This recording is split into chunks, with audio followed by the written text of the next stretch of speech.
আসসালামু আলাইকুম প্রাণপ্রিয় শিক্ষার্থীবৃন্দ, কেমন আছো? সবাই কেমন আছো কমেন্টে জানিয়ে দাও এবং আমাকে ক্লিয়ারলি শুনতে বা দেখতে পাচ্ছ কিনা।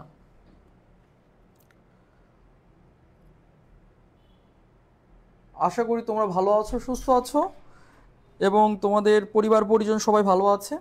তো তোমরা যে প্রতীক্ষায় আছো, আজ আমরা হচ্ছে আন্তর্জাতিক বিষয় বলে একটি চমৎকার একটি টপিক আমরা পড়াবো ইনশাল্লাহ, এবং খুব অল্প সময়ের মধ্যে দারুণ একটি টপিক শেষ হয়ে যাবে আশা করছি। তো চলো কথা না বাড়িয়ে আমরা সরাসরি চলে যাচ্ছি আজ আমাদের ক্লাসটিতে। দেখা যাক সেই ক্লাসটি হচ্ছে, দেখো টপিকের উপরে, অর্থাৎ আমাদের যে ক্লাসের দেওয়া আছে, আমাদের ক্লাসের যে হচ্ছে হেডলাইন দেওয়া আছে, দেখো সেখানে লেখা আছে আন্তর্জাতিক বিষয়বলি, এবং যে মহাদেশটি আজকে পড়াবো সেটি হচ্ছে ওশেনিয়া মহাদেশ, অথবা যাকে আমরা বলছি অস্ট্রেলিয়া মহাদেশ। তাহলে আমরা শুরু করছি বিসমিল্লাহির রহমানির রহিম। আমাদের আজ যে মহাদেশের উপরে ক্লাসটি অনুষ্ঠিত হবে ওশেনিয়া, অথবা এই মহাদেশকে আমরা বলি অস্ট্রেলিয়া মহাদেশ। অস্ট্রেলিয়া মহাদেশ, এই যে ওশেনিয়া বা অস্ট্রেলিয়া মহাদেশ, এই মহাদেশের নাম তোমরা সবাই শুনেছ। এই মহাদেশ সম্পর্কে আজ ক্লাসটি করার পরে তোমার কখনো কোনো বই না পড়লেও চলবে, তবে প্র্যাকটিস করতে হবে, ঠিক আছে? বইয়ের চেয়েও অনেক গুণে তথ্য বেশি পাবা, অনেক গুণে গুরুত্বপূর্ণ তথ্য পাবা, কিন্তু তোমাকে বিগত প্রশ্নগুলো প্র্যাকটিস করতে হবে। আমি সব কিছু দিয়ে দিব ইনশাল্লাহ। তো চলো দেখা যাক, ভাইয়া যে বললো যে অনেক গুরুত্বপূর্ণ, বা এই আরেকটি বিষয় হচ্ছে এই ক্লাসের পর ক্লাসে শেষ হয়ে যাবে। তো শুরু করছি আমরা। তাহলে ওশেনিয়া মহাদেশ, বা যাকে আমরা বলছি অস্ট্রেলিয়া মহাদেশ, যে মহাদেশে আগে কিছু নর্মাল তথ্য লিখে নিচ্ছি। স্বাধীন রাষ্ট্র রয়েছে 14টি। এই মহাদেশে স্বাধীন রাষ্ট্র কতটি? 14টি। এই মহাদেশে স্বাধীন রাষ্ট্র রয়েছে 14টি, মনে রাখবা। তো তোমাদের কাছে প্রশ্ন করছি প্রথমেই, আর আমি ক্লাসটি আমি নিজেও শেয়ার দিচ্ছি, আর তোমরা অবশ্য আমার সঙ্গে ক্লাসটি শেয়ার দিয়ে রাখো। আমি আমার গ্রুপে এবং আমার টাইমলাইনে ক্লাসটি শেয়ার দিচ্ছি। অবশ্যই ক্লাসটি সর্বোচ্চ শেয়ার চাই আজকে, যারা ক্লাসটি করছো বা এডুকেশনের মাধ্যমে, বা এই যে শাহিন ভাইয়া তোমাদের পরিশ্রম করে ক্লাস নিচ্ছি, এর জন্য হলেও তোমরা সর্বোচ্চ আজকে ক্লাসটি শেয়ার করো এবং সর্বোচ্চ বন্ধুদের মেনশন দিয়ে দাও, ঠিক আছে? তো আমরা চলে যাচ্ছি আবার পড়াতে। তো তোমাদের কাছে প্রশ্ন ছিল হচ্ছে ওশেনিয়া মহাদেশে স্বাধীন রাষ্ট্র সংখ্যা কত? এই মহাদেশের স্বাধীন রাষ্ট্র সংখ্যা হচ্ছে 14টি। খুবই কম সময় লাগবে। আমরা যদি গত ক্লাসে 54টা রাষ্ট্র পড়েছি, আফ্রিকার 54টা রাষ্ট্র পড়েছি, আজ আমাদের মাত্র 14টা। অর্থাৎ গতদিনে আমরা আফ্রিকা যখন পড়েছি তখন 54টি রাষ্ট্র আমরা ক্লাসে শেষ করেছি, আজ 14টি রাষ্ট্র শেষ করতে চোখের পলকে শেষ হয়ে যাবে ইনশাল্লাহ। তো প্রাণপ্রিয় শিক্ষার্থীরা, তোমার মনোযোগী হও এবং দেখো যে এই মহাদেশের স্বাধীন রাষ্ট্র কয়টি বলেছি? 14টি।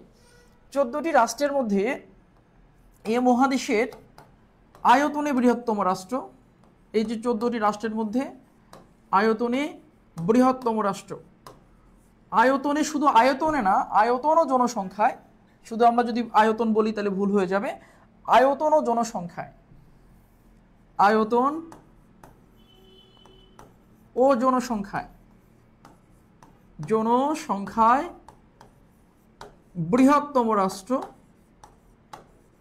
বৃহত্তম রাষ্ট্র অস্ট্রেলিয়া। অর্থাৎ অস্ট্রেলিয়া মহাদেশের, অস্ট্রেলিয়া আবার একটা কি বলতো? রাষ্ট্র। তাহলে আয়তন ও জনসংখ্যায় বৃহত্তম রাষ্ট্রের নাম অস্ট্রেলিয়া। এই 14টির মধ্যে সবচেয়ে বড় রাষ্ট্র, অর্থাৎ the largest country in Oceania continent by land area and population, অর্থাৎ উভয়ই পপুলেশনে এবং ল্যান্ড এরিয়াতে উভয়তেই বৃহত্তম মহাদেশ হচ্ছে অস্ট্রেলিয়া, মনে রাখবা, ঠিক আছে? তারপরে দেখো যেখানে আমরা লিখছি যে এই মহাদেশের আয়তনে ক্ষুদ্রতম রাষ্ট্র, এটা বড় চলে গেল, আয়তনে ক্ষুদ্রতম রাষ্ট্র, ক্ষুদ্রতম রাষ্ট্র, আয়তনে ক্ষুদ্রতম রাষ্ট্রের নাম হচ্ছে নাউরু। এটা বিগত বছরের প্রশ্ন, এটি বিভিন্ন পরীক্ষায় বিগত বছর এসেছে। নাউরু নাম শুনেছো? নাউরু। এবং এই মহাদেশের জনসংখ্যায় ছোট রাষ্ট্র, জনসংখ্যায় ক্ষুদ্রতম রাষ্ট্র, ক্ষুদ্রতম রাষ্ট্র হচ্ছে ট্রু ভ্যালু, ট্রু না কিন্তু, true value, true value, true value. তো দেখো এই মহাদেশে যে 14টি রাষ্ট্র আছে, 14টি রাষ্ট্রের মধ্যে আয়তনে বড়, জনসংখ্যায় বড় হচ্ছে অস্ট্রেলিয়া। এবং দেখো এই মহাদেশের সবচেয়ে ছোট রাষ্ট্র আয়তনে, অর্থাৎ আয়তনে ছোট, কোনটি বলেছি? নাউরু। এবং এই মহাদেশের জনসংখ্যায় সবচেয়ে ছোট রাষ্ট্র হচ্ছে টুভালু। তো এর পরে আরো কিছু ইনফরমেশন এখানে আছে। এ মহাদেশের সবগুলো রাষ্ট্রই, 14টি রাষ্ট্রই, এ মহাদেশের 14টি রাষ্ট্রই প্রশান্ত মহাসাগরের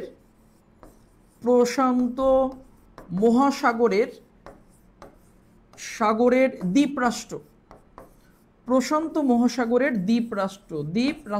দেখো এখানে মজার একটা বিষয় আছে, এবং এখানে একটা বিষয় জানার আছে, যেটা বেসিক নলেজ বলি আমরা, যে একমাত্র মহাদেশ, আবার বলছি একমাত্র মহাদেশ, only one continent in the world, একমাত্র মহাদেশ, যে মহাদেশে, আবার বলছি, যে মহাদেশের প্রত্যেকটা রাষ্ট্র, অর্থাৎ 14টা আছে, 14টা রাষ্ট্রই কিন্তু দ্বীপ রাষ্ট্র। দ্বীপ কি? অর্থাৎ জলে। এই জল কোথায়? প্রশান্ত মহাসাগরের ভিতরে অবস্থিত। পৃথিবীর একমাত্র মহাদেশ যার সবগুলো রাষ্ট্রই জলের মধ্যে, মানে মহাসাগরের মধ্যে, এবং প্রত্যেকটা স্বতন্ত্র এক একটা দ্বীপ, একটা রাষ্ট্র। অর্থাৎ একটা দ্বীপ একটা রাষ্ট্র বললে ভুল হবে, যে দ্বীপ রাষ্ট্র, অনেকগুলো দ্বীপ মিলে একটা করে রাষ্ট্র হয়েছে, অনেকগুলো দ্বীপ মিলে একটা করে রাষ্ট্র হয়েছে। এই দ্বীপগুলো কোথায়? এই দ্বীপগুলো মূলত প্রশান্ত মহাসাগরে, যদিও কিছু অংশ ভারত মহাসাগরের মধ্যে পড়েছে। ভারত মহাসাগরের মধ্যে কিঞ্চিত অংশ আছে একটা রাষ্ট্রে, সেটা আমরা পরে চিত্র অঙ্কন করে দেখাই দিব। তবে 14টা রাষ্ট্রই কিন্তু প্রশান্ত মহাসাগরে পড়েছে। শুধু একটা রাষ্ট্র প্রশান্ত মহাসাগরেও পড়েছে, আবার একটু ভারত মহাসাগরেও পড়েছে, সেটা আমরা চিত্র অঙ্কন করার সময় বুঝিয়ে দিব। তাহলে এখানে আমি যে বিষয়টা বুঝাতে চেয়েছি, যে এই মহাদেশের 14টি রাষ্ট্রই হচ্ছে প্রশান্ত মহাসাগরের দ্বীপ রাষ্ট্র, সবগুলোই দ্বীপ রাষ্ট্র। আচ্ছা, এখন লেখো পরবর্তীতে, এ মহাদেশের বৃহত্তম মরুভূমির নাম, এই অস্ট্রেলিয়া মহাদেশের বৃহত্তম মরুভূমি, এটা পরীক্ষা ঢাকা ইউনিভার্সিটিতে এসেছে এটা, এবং বিভিন্ন চাকরির পরীক্ষা এসেছে। বৃহত্তম মরুভূমির নাম হচ্ছে great Victoria, great Victoria, Victoria. অর্থাৎ আমরা ভিক্টোরিয়া নামে অনেক কিছু শুনেছি গত ক্লাসে, আফ্রিকা পড়তে গিয়ে ভিক্টোরিয়া জলপ্রপাত পেয়েছি, ভিক্টোরিয়া জলপ্রপাত। আফ্রিকা মহাদেশ পড়তে গিয়ে সিচিলিসের ক্যাপিটাল বা রাজধানী পেয়েছি ভিক্টোরিয়া। আমাদের বাহাদুর শাহ পার্কের পূর্ব নাম ভিক্টোরিয়া। দেন হচ্ছে ব্রিটেনের রানী ছিলেন ভিক্টোরিয়া নামে। এখন দেখো আর একটা ভিক্টোরিয়া পেয়েছো, কিন্তু তার নাম হলো গ্রেট ভিক্টোরিয়া, অর্থাৎ ওশেনিয়া মহাদেশের বৃহত্তম মরুভূমির নাম হলো গ্রেট ভিক্টোরিয়া। এখন ভাইয়া গ্রেট ভিক্টোরিয়া, ওশেনিয়া তো রাষ্ট্র অনেকগুলো, তো ভাইয়া এই গ্রেট ভিক্টোরিয়া ওশেনিয়ার কোন রাষ্ট্রটিতে? এই যে 14টি যে রাষ্ট্র আছে, 14টি রাষ্ট্রের মধ্যে ওশেনিয়ার কোন রাষ্ট্রটিতে গ্রেট ভিক্টোরিয়া অবস্থিত? তোমাদের একটা সুন্দর কথা বলে রাখি, সেটা হচ্ছে যে এই মহাদেশে, ওশেনিয়া মহাদেশে যত বড় জিনিসগুলো পাবা, বড়, দীর্ঘতম, এইরকম যদি কোনো জিনিস দিয়ে যে প্রশ্ন এসে থাকে, তখন একদম চোখ বন্ধ করে তুমি অস্ট্রেলিয়া, যে রাষ্ট্রটি আছে অস্ট্রেলিয়া, এই অস্ট্রেলিয়া আনসার করতে পারো। কারণ এই মহাদেশের মধ্যে বিশাল বড় রাষ্ট্র অস্ট্রেলিয়া, আর বাকিগুলো ক্ষুদ্র ক্ষুদ্র। নিউজিল্যান্ড আর পাপুয়া গিনি মোটামুটি, নিউজিল্যান্ড এবং পাপুয়া নিউ গিনি মোটামুটি আছে, কিন্তু বিশাল বড় রাষ্ট্র অস্ট্রেলিয়া। এই জন্য এই মহাদেশের যত বড় নদী বলো, যত বড় মরুভূমি বলো, বড় যা কিছু বলবে বা বড় যা কিছু এই মহাদেশে আছে, তার বেশিরভাগ বলতে 99% বড় যা কিছু এই মহাদেশে আছে সবই হলো অস্ট্রেলিয়া যে রাষ্ট্র আছে সেই রাষ্ট্রে। অর্থাৎ এই যে বললাম যে ওশেনিয়া মহাদেশের বৃহত্তম মরুভূমির নাম হলো গ্রেট ভিক্টোরিয়া, অর্থাৎ গ্রেট ভিক্টোরিয়া কোথায়? ওশেনিয়ায়। এটা তো মহাদেশ ভাইয়া, তাহলে রাষ্ট্র কোনটা? রাষ্ট্র হচ্ছে অস্ট্রেলিয়া, মনে থাকবে। আচ্ছা, পরবর্তীতে এখানে এই মহাদেশের দীর্ঘতম নদী লার্জেস্ট রিভার, এই মহাদেশের দীর্ঘতম নদীর নাম হচ্ছে মারে ডার্লিং, ঠিক আছে, মারে ডার্লিং। তো ভাইয়েরা তোমরা অবশ্যই এই মারে ডার্লিং যারা হচ্ছে অনলাইনে ক্লাস করছো, এখন যদি বিশেষ করে ভাইয়েরা বা আপুরা আমার সাথে আপাতত এই শব্দটি উচ্চারণ করার প্রয়োজন নেই, এখন তুমি যদি আমার সঙ্গে এই শব্দটি উচ্চারণ করো আর আন্টি আঙ্কেল যদি শোনে বাহির থেকে যে কাউকে বলছো মারে ডার্লিং, আর আন্টি আঙ্কেল মনে করবে মেরা ডার্লিং, এখন মেরা ডার্লিং শব্দটা শুনলে তোমার পড়ালেখা বন্ধ করে দেবে। কাজেই এই শব্দটি উচ্চারণ করার দরকার নেই, চুপি চাপি লিখে নাও, ঠিক আছে। মারে ডার্লিং হচ্ছে ওশেনিয়া মহাদেশের সবচাইতে বড় নদী বা দীর্ঘতম নদী। তাহলে আমি একটু আগেই বলেছি ওশেনিয়া মহাদেশের বড় নদী, তাহলে কোন দেশে, ওশেনিয়ার 14টির মধ্যে কোন দেশে? ওই যে উত্তর হবে অস্ট্রেলিয়া। আমি তো বলেই দিয়েছি যে এই মহাদেশের বড় যা কিছু সবই অস্ট্রেলিয়া রাষ্ট্রে আছে। ওকে, তাহলে আমরা একটু রিভিউ করে দিচ্ছি। এখানে লিখেছি আমরা পড়াচ্ছি ওশেনিয়া মহাদেশ। এই মহাদেশের স্বাধীন রাষ্ট্রের সংখ্যা রয়েছে 14টি। এই মহাদেশের আয়তনে এবং জনসংখ্যায় বৃহত্তম রাষ্ট্র অস্ট্রেলিয়া, আয়তনে সবচেয়ে ছোট রাষ্ট্র হচ্ছে নাউরু, আর জনসংখ্যায় সবচেয়ে ছোট হচ্ছে টুভালু। আর এই মহাদেশের 14টি রাষ্ট্রই দ্বীপরাষ্ট্র, 14টাই দ্বীপরাষ্ট্র। কোথায়কার দ্বীপরাষ্ট্র? প্রশান্ত মহাসাগরের দ্বীপরাষ্ট্র। ওকে, এবং এই মহাদেশের বৃহত্তম মরুভূমির নাম গ্রেট ভিক্টোরিয়া, যেটা অস্ট্রেলিয়াতে আছে। এই মহাদেশের দীর্ঘতম নদীর নাম মারে ডার্লিং, যেটা অস্ট্রেলিয়াতে আছে। আশা করি তোমরা বুঝতে পেরেছো। আমরা এইটুকু মুছে দিচ্ছি ভাইয়েরা, তোমরা লিখে নিয়েছো, আমি পর থেকে শুরু করছি। আর তোমরা যারা এখনো ক্লাসটি শেয়ার করনি, আপাতত শাহিন ভাইয়া বলছে যেহেতু, তোমরা অবশ্যই এই যে তোমাদের জন্য পরিশ্রম করছি, তোমরা কৃতজ্ঞতা স্বরূপ হলেও সবাই ক্লাসটি শেয়ার করে রাখো, বন্ধুদের মেনশন দিয়ে দাও, ঠিক আছে। এরপরে আমরা এই মহাদেশের আরো কিছু ইনফরমেশন আছে, আমরা এখানে লিখছি অস্ট্রেলিয়া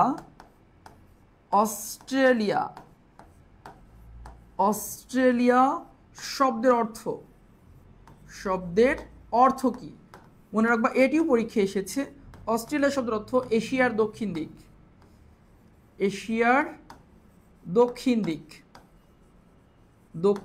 তাহলে অস্ট্রেলিয়া শব্দের অর্থ হচ্ছে এশিয়ার দক্ষিণ দিক।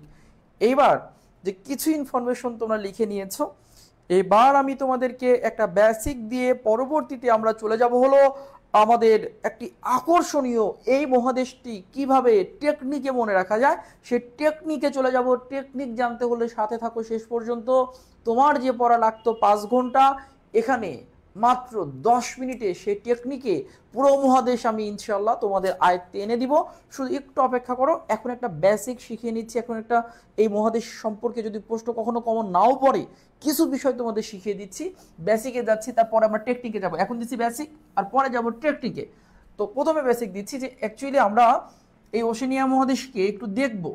ওশেনিয়া মহাদেশটা কোথায়? মনে করো এটা হলো পৃথিবী। এটা কি? এটা হলো পৃথিবী। মনে করো এটা একটু পৃথিবী। এই পৃথিবীর প্রধান দিক কতটি? 4টি দিক আছে, তাই না? প্রধান দিক কতটি? 4টি দিক। আমরা জানি যে এই যে পৃথিবীর যে মানচিত্র আছে, এটাকে তোমরা ইমাজিন করো, এটা মূল মানচিত্র। এই মানচিত্রের মাঝখান দিয়ে দেখবা এরকম করে একটা দাগ আছে। তোমাদের কাছে যদি মানচিত্র থাকে বের করতে পারো। এরকম দেখবা দাগ আছে, একটা রেখা আছে, কাল্পনিক রেখা আছে। এগুলো কাল্পনিক রেখা, ইমাজিনারি লাইন, কিন্তু এগুলো কাল্পনিক। এই রেখাগুলো তোমার হচ্ছে মূলত দিক নির্ণয়ের সুবিধার্থে কল্পনা করা হয়েছে সেই মিশরীয় সভ্যতার আমলে। যাই হোক, আমরা ওই ইতিহাসে না যাই। তো এটা পৃথিবীকে আমি 2 ভাগে ভাগ করলাম। 2 ভাগে ভাগ করলাম কিভাবে? উপরের টুকু হচ্ছে উত্তর দিক বা উত্তর গোলার্ধ, পৃথিবী গোল তার অর্ধেক। আর নিচেরটা হচ্ছে দক্ষিণ দিক বা দক্ষিণ গোলার্ধ বা দক্ষিণ দিক, তাই না? এই যে পৃথিবী উত্তর দিক এবং দক্ষিণ দিকে ভাগ হয়েছে, এই যে রেখা দ্বারা ভাগ হয়েছে, যে রেখাটি দেখতে পাচ্ছ, এই রেখাটির নাম মনে রাখবা, ঠিক আছে? এই রেখাটির নাম হচ্ছে বিষুব রেখা। এই যে রেখাটা পৃথিবীকে উত্তর এবং দক্ষিণ দিকে ভাগ করেছে, সেই রেখার নাম বিষুব রেখা। এই রেখার আরেকটা নাম আছে নিরক্ষ রেখা, বিষুব রেখা, নিরক্ষ রেখা। এই রেখার ইংরেজি একটি নাম আছে ইকুয়েটর রেখা, ইকুয়েটর লাইন, ইংরেজি নাম ইকুয়েটর লাইন। তো দেখো ভাইয়া, এই রেখার নাম আছে তিনটি। তাহলে আমরা যাকে বলছি বিষুব রেখা, এই যে মাঝ বরাবর যেটা দেখতে পাচ্ছ, তোমাদের মানচিত্র আছে, মানচিত্র বের করে রাখতে পারো। বিষুব রেখা, বিষুব রেখার অপর নাম হচ্ছে নিরক্ষরেখা, নিরক্ষরেখার ইংরেজি নাম হচ্ছে ইকুয়েটর, ইকুয়েটর রেখা বা ইকুয়েটর লাইন। তো এই রেখাটি মূলত পৃথিবীকে তোমাদের মানচিত্রে দেখবা যে দুইটি ভাগে ভাগ করেছে। উপরের দিকটা দেখতে পাচ্ছ উত্তর দিক বা উত্তর গোলার্ধ, নিচের দিকটা হচ্ছে দক্ষিণ গোলার্ধ। তাহলে পৃথিবীকে উত্তর গোলার্ধে বা উত্তর দিকে, দক্ষিণ গোলার্ধে বা দক্ষিণ দিকে ভাগ করেছে বিষুব রেখা। এখন দেখো আমরা দুই দিক নিয়ে কাজ করব, আমরা চার দিকে যাব না, আমাদের চার দিকের কাজ নিয়ে আমরা ওশেনিয়া শিখব। আচ্ছা, এই যে দুইটা দিকে ভাগ করা হয়েছে পৃথিবীকে, এই বিষুব রেখার সমান্তরাল, বিষুব রেখার মান কত? 0। বিষুব রেখার মান কত? 0।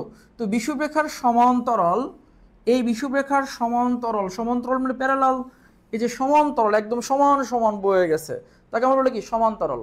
তো বিষুব রেখার সমান্তরাল এরকম করে উপর দিকে বা উত্তর দিকে, আমি সবগুলো আঁকাইতে পারবো না, জাস্ট তোমাদের দেখাচ্ছি। উত্তর দিকে 90 ডিগ্রি পর্যন্ত, কত ডিগ্রি পর্যন্ত? 90 ডিগ্রি পর্যন্ত এরকম রেখা আছে। এই যে উপর দিকে 90 ডিগ্রি পর্যন্ত রেখা আছে, এবং এটা কত থেকে? 0 থেকে, 0 1 2 3 4 5 এরকম 90 ডিগ্রি পর্যন্ত উপরে আছে। উপরে কি? উত্তর দিকে আছে। ঠিক অনুরূপ এই রেখাগুলো আবার এই এখানে কিন্তু 1 থেকে শুরু হবে, 1 2 এরকম করে। ঠিক আবার এই দক্ষিণ দিকে, দক্ষিণ গোলার্ধে বিষুব রেখার নিচে, এই বিষুব রেখা তো মূল রেখা, এই বিষুব রেখা হচ্ছে মূল রেখা, প্রধান একটি রেখা। এই বিষুব রেখার নিচের দিকেও এরকম অসংখ্য সমান্তরাল রেখা আছে, অসংখ্য না, এরকম 90টা সমান্তরাল রেখা আছে। কয়টা আছে? 90টা, 90টা আছে। নিচের দিকে বা দক্ষিণ দিকে কতটি আছে? 90টি আছে। এই যে 90 ডিগ্রি পর্যন্ত আছে, 90। এই যে দেখো বিষুব রেখার উত্তর দিকে 90টা রেখা আছে, বিষুব রেখার নিচের দিকে বা দক্ষিণ দিকে 90টা রেখা আছে। তো দেখো এই যে 90টা কত? 180টা রেখা আছে। তার মানে এই উপরে যে 90টা রেখা আছে, নিচে যে 90টা রেখা আছে, কার উপরে? নিচে, বিষুব রেখার উপরে, বিষুব রেখার নিচে। এই রেখাগুলোকে বলা হয় অক্ষরেখা, অক্ষরেখা বা অ্যাক্সিস লাইন, অ্যাক্সিস লাইন বা অক্ষরেখা। তো খেয়াল করো, উপরে উত্তরে যেগুলো আছে, উত্তরের গুলোকে বলে উত্তর অক্ষরেখা, উত্তর অক্ষরেখা বলা হয়। উপরে যেগুলো আছে সেগুলোকে উত্তর অক্ষরেখা বলা হয়, আর নিচে যেগুলো আছে সেগুলোকে দক্ষিণ অক্ষরেখা বলা হয়, দক্ষিণ অক্ষরেখা বলা হয়, তাই না? আমরা কিন্তু ওশেনিয়াকে বের করব। আমরা কাকে বের করব? ওশেনিয়া কোথায় তা বের করব। তার মানে তোমরা আমাকে একটু একটা প্রশ্নের উত্তর দাও, তাহলে টোটাল উত্তর অক্ষরেখা কতটি? তোমাদের কাছে প্রশ্ন, উত্তরে অক্ষরেখা আছে কতটি? তাহলে বিষুব রেখার সমান্তরাল রেখাগুলোকে অক্ষরেখা বলে।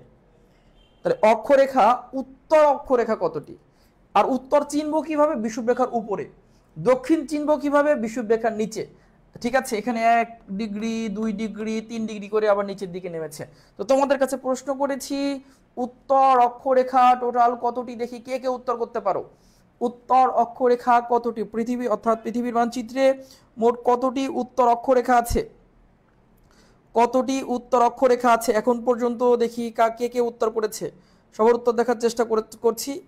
উত্তর অক্ষরেখা আছে কতটি? 90টি। সাবাস, কতটি আছে বলো তো? 90টি উত্তর অক্ষরেখা আছে, 90টি। তাহলে দক্ষিণ অক্ষরেখা কতটি? দক্ষিণ অক্ষরেখাও কিন্তু আছে 90টি। তাহলে দক্ষিণেও 90টা, উত্তরে 90টা। এখন তোমাদের কাছে প্রশ্ন হচ্ছে টোটাল অক্ষরেখা কতটি? তাহলে টোটাল কত? 90 90 180টি। তাহলে টোটাল অক্ষরেখা বা টোটাল এক্সিস লাইন আছে 100 কতটি? 80টি আছে। ঠিক আছে, 90 90 কত? 180। তাহলে টোটাল হচ্ছে 180টি। উত্তর অক্ষরেখা 90টি, দক্ষিণ অক্ষরেখা 90টি। এখন আমরা ওশেনিয়াকে বের করব। ওশেনিয়াকে বের করার আগে আমরা বাংলাদেশকে একটু বের করে নেই। ওশেনিয়াকে বের করার আগে আমরা বাংলাদেশকে একটু বের করব। বাংলাদেশ কোথায় আছে? তাহলে এবার দেখবো যে বিষুব রেখা থেকে বাংলাদেশ কোন দিকে আছে। বিষুব রেখা থেকে আমরা 1 ডিগ্রি 2 ডিগ্রি 3 ডিগ্রি 4 ডিগ্রি এরকম করে আমরা যদি 23.5 ডিগ্রিতে উঠি, 23.5 ডিগ্রি, 23.5 ডিগ্রি উত্তর অক্ষরেখায় যদি আমরা উঠি, 23.5 ডিগ্রি উত্তর অক্ষরেখা বরাবর যে উঠি, আমরা এইখানে পাবো বাংলাদেশকে। এই যে মাঝ বরাবর এখানে পাবো কাকে? বাংলাদেশকে পাবো। অর্থাৎ বাংলাদেশ বিষুব রেখা থেকে উত্তর দিকে অবস্থিত, তার মানে বাংলাদেশ উত্তরের রাষ্ট্র। এখন প্রশ্ন, কত ডিগ্রি উত্তরে গেলে পাবো? যদিও আমরা নির্দিষ্ট করে পড়াবো বাংলাদেশ কত থেকে কত ডিগ্রির মধ্যে আছে, আমরা সেই নির্দিষ্টতায় যাচ্ছি না, কারণ আমরা এখন ওশেনিয়া মহাদেশ পড়বো, বাংলাদেশ পড়বো না। ঠিক আছে, বাংলাদেশ বিষুব রেখা থেকে 23.5 ডিগ্রি উত্তরে অবস্থিত। উত্তরে অবস্থিত কত ডিগ্রি? 23.5 ডিগ্রি। এই যে 23.5 ডিগ্রি উত্তরে অবস্থিত এই রেখা কিন্তু একটি বিশেষ রেখা। এই রেখার একটা নাম আছে কর্কট ক্রান্তি রেখা। কর্কট কর্কট ক্রান্তি রেখা। কি ক্রান্তি? কর্কট ক্রান্তি রেখা। কর্কট ক্রান্তি আর একটা নাম আছে, দুইটা নাম আছে, Tropic of Cancer. Tropic Tropic of Cancer. কর্কট ক্রান্তি রেখা বা টপিক অফ ক্যান্সার। এই যে দেখতে পাচ্ছ কর্কট ক্রান্তি রেখা, তাহলে বিষুব রেখা থেকে 23.5 ডিগ্রি, আবার বলছি বিষুব রেখা থেকে 23.5 ডিগ্রি উত্তর দিকে যখন উঠবা তখন তুমি বাংলাদেশকে পেয়ে যাবা। তো বাংলাদেশের মাঝ বরাবর যে কাল্পনিক রেখাটি অতিক্রম করেছে সেটা কত ডিগ্রি? 23.5 ডিগ্রি উত্তর অক্ষরেখা। এই 23.5 ডিগ্রি উত্তর অক্ষরেখা একটি বিশেষ অক্ষরেখা, এই জন্য এর নাম রয়েছে দুইটি, আরো দুইটি নাম আছে। একটা নাম হচ্ছে 23.5 ডিগ্রি উত্তর অক্ষরেখার নাম হলো কর্কট ক্রান্তি রেখা, আবার বলছি কর্কট ক্রান্তি রেখা, এবং আর একটা নাম হচ্ছে Tropic of Cancer. Tropic of Cancer মনে রাখবা। তাহলে বাংলাদেশের উপর দিয়ে যে অক্ষরেখাটি অতিক্রম করেছে তার নাম 23.5 ডিগ্রি উত্তর অক্ষরেখা, অপর নাম কর্কট ক্রান্তি রেখা, এবং আর একটি নাম হলো ট্রপিক অফ ক্যান্সার। এইবার আমরা যেহেতু বাংলাদেশকে পেয়েছি, তাহলে বাংলাদেশ কোন দিকে রাষ্ট্র পেয়েছি? উত্তরে। এইবার আমরা ওশেনিয়ায় চলে আসব। এখন আমরা পড়াটা সুন্দর করে সাজিয়ে নিলাম, এখন আমরা চলে আসব ওশেনিয়া। ওশেনিয়া কোথায়? তাহলে বাংলাদেশকে খুঁজে পেয়েছি, এখন এই বাংলাদেশকে দিয়ে এখন আমরা ওশেনিয়াটা বের করা আমাদের পক্ষে খুবই সহজ হয়ে যাবে। তো ওশেনিয়াটা হলো, মনে রাখবা, বাংলাদেশ যত ডিগ্রি উত্তরে, আবার বলছি বাংলাদেশ যত ডিগ্রি উত্তরে, কত ডিগ্রি উত্তরে? 23.5 ডিগ্রি উত্তরে। কোন রেখা থেকে উত্তরে? বিষুব রেখা থেকে উত্তরে। কারণ আমরা উত্তর দক্ষিণ নির্ণয় করতে গেলে বিষুব রেখাই তো মনে রাখবো। আমরা মানচিত্রে আগে বিষুব রেখা দেখবো, তারপর উত্তর দক্ষিণ দেখবো, তা নাহলে কিন্তু আর প্যাচ লেগে যাবে। ঠিক আছে, তো লক্ষ্য করো, বাংলাদেশ বিষুব রেখা থেকে যত ডিগ্রি উত্তরে, কত ডিগ্রি উত্তরে? 23.5 ডিগ্রি উত্তরে। ঠিক এই যে ওশেনিয়া মহাদেশ তোমরা পড়ছো, এই ওশেনিয়া মহাদেশ বিষুব রেখা থেকে তত ডিগ্রি নিচে, আমরা যত ডিগ্রি উপরে, আর বিষুব রেখা থেকে তত ডিগ্রি নিচে কে? ওশেনিয়া মহাদেশ। তাহলে কত ডিগ্রি নিচে আমরা যদি একটু দেখি, এটা এখান থেকে মুছে দিচ্ছি, যে আবার লিখবো না। আমরা দেখতে পাচ্ছি 23.5 ডিগ্রিতে, 23.5 ডিগ্রি দক্ষিণ অক্ষরেখা, দক্ষিণ অক্ষরেখা, আর আমরা ছিলাম 23.5 ডিগ্রি উত্তর অক্ষরেখা। এই 23.5 ডিগ্রি দক্ষিণ অক্ষরেখা বরাবরই এই যে এখানে রয়েছে ওশেনিয়া মহাদেশ। এই যে দেখো ওশেনিয়া মহাদেশ, এটা কিন্তু এই ওশেনিয়া মহাদেশ। এবং আমাদের উপর দিয়ে 23.5 ডিগ্রি যে উত্তর অক্ষরেখাটি গিয়েছে, বাংলাদেশের উপর দিয়ে 23.5 ডিগ্রি যে উত্তর অক্ষরেখা গিয়েছে, তার যেমন বিশেষ দুইটি নাম আছে, ওই নামের সাথে মিলিয়ে এই নিচের যে 23.5 ডিগ্রি, দক্ষিণের 23.5 ডিগ্রি যেটা আছে, 23.5 ডিগ্রি দক্ষিণ অক্ষরেখা, এরও বিশেষ দুইটা নাম আছে। একটা নাম হলো, এটা নাম, উপরেরটার নাম কি? উপরের 23.5 ডিগ্রির নাম হচ্ছে কর্কট ক্রান্তি, এটার নাম হলো মকর ক্রান্তি। নিচের 23.5 ডিগ্রির নাম হলো মকর ক্রান্তি। মকর ক্রান্তি আরেকটি নাম আছে এটার, যেমন আমাদের উপর দিয়ে যেটা গিয়েছে 23.5 ডিগ্রি উত্তর, ওটার আরেকটা নাম আছে কি? Topic of cancer. আর এটার নাম হলো, এটার আরেকটা নাম আছে হচ্ছে, আরেকটা নাম দিচ্ছি, topic of Capricorn. Topic of Capricorn. এই যে দেখো, বিষুব রেখা থেকে 23.5 ডিগ্রি উত্তর অক্ষরেখার নাম হচ্ছে কর্কট ক্রান্তি বা ট্রপিক অফ ক্যান্সার, যেটি বাংলাদেশের উপর দিয়ে অতিক্রম করেছে। ঠিক বিষুব রেখা থেকে 23.5 ডিগ্রির দক্ষিণ অক্ষরেখা, দক্ষিণ দিকে যে অক্ষরেখাটি আছে 23.5 ডিগ্রি, তার অপর নাম দেখো মকর ক্রান্তি রেখা। উপরেরটার নাম কর্কট ক্রান্তি, নিচেরটার নাম মকর ক্রান্তি। উপরেরটার নাম দেখো হচ্ছে ট্রপিক অফ ক্যান্সার, কর্কট ক্রান্তির অপর নাম। এখানে মকর ক্রান্তির অপর নাম টপিক অফ ক্যাপ্রিকন। এই যে ওশেনিয়া মহাদেশ আছে, এই ওশেনিয়া মহাদেশ কিন্তু দেখো 23.5 ডিগ্রি দক্ষিণে, এবং কোন রেখা বরাবর তোমরা কিন্তু তা জেনে গিয়েছো। এটাই কিন্তু সেই ওশেনিয়া মহাদেশ, আমি লিখে দিচ্ছি, এটি কিন্তু সেই ওশেনিয়া মহাদেশ। তাহলে তোমরা ওশেনিয়া খুঁজে পেয়েছো। এখন তোমাদের কাছে যদি মানচিত্র থাকে, তোমরা আমাকে এখন উত্তর দাও, ওশেনিয়া মহাদেশ পৃথিবীর কোন দিকে? সবার কাছে প্রশ্ন করেছি, ঝটপট উত্তর দিয়ে দাও। ওশেনিয়া মহাদেশ পৃথিবীর কোন দিকে? আমি তোমাদের উত্তর দেখার অপেক্ষায় রয়েছি। ওশেনিয়া মহাদেশ পৃথিবীর কোন দিকে রয়েছে?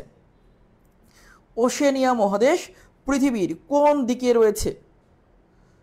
হ্যাঁ, ওশেনিয়া মহাদেশ পৃথিবীর কোন দিকে রয়েছে? দ্রুত, ওশেনিয়া মহাদেশ পৃথিবীর কোন দিকে রয়েছে?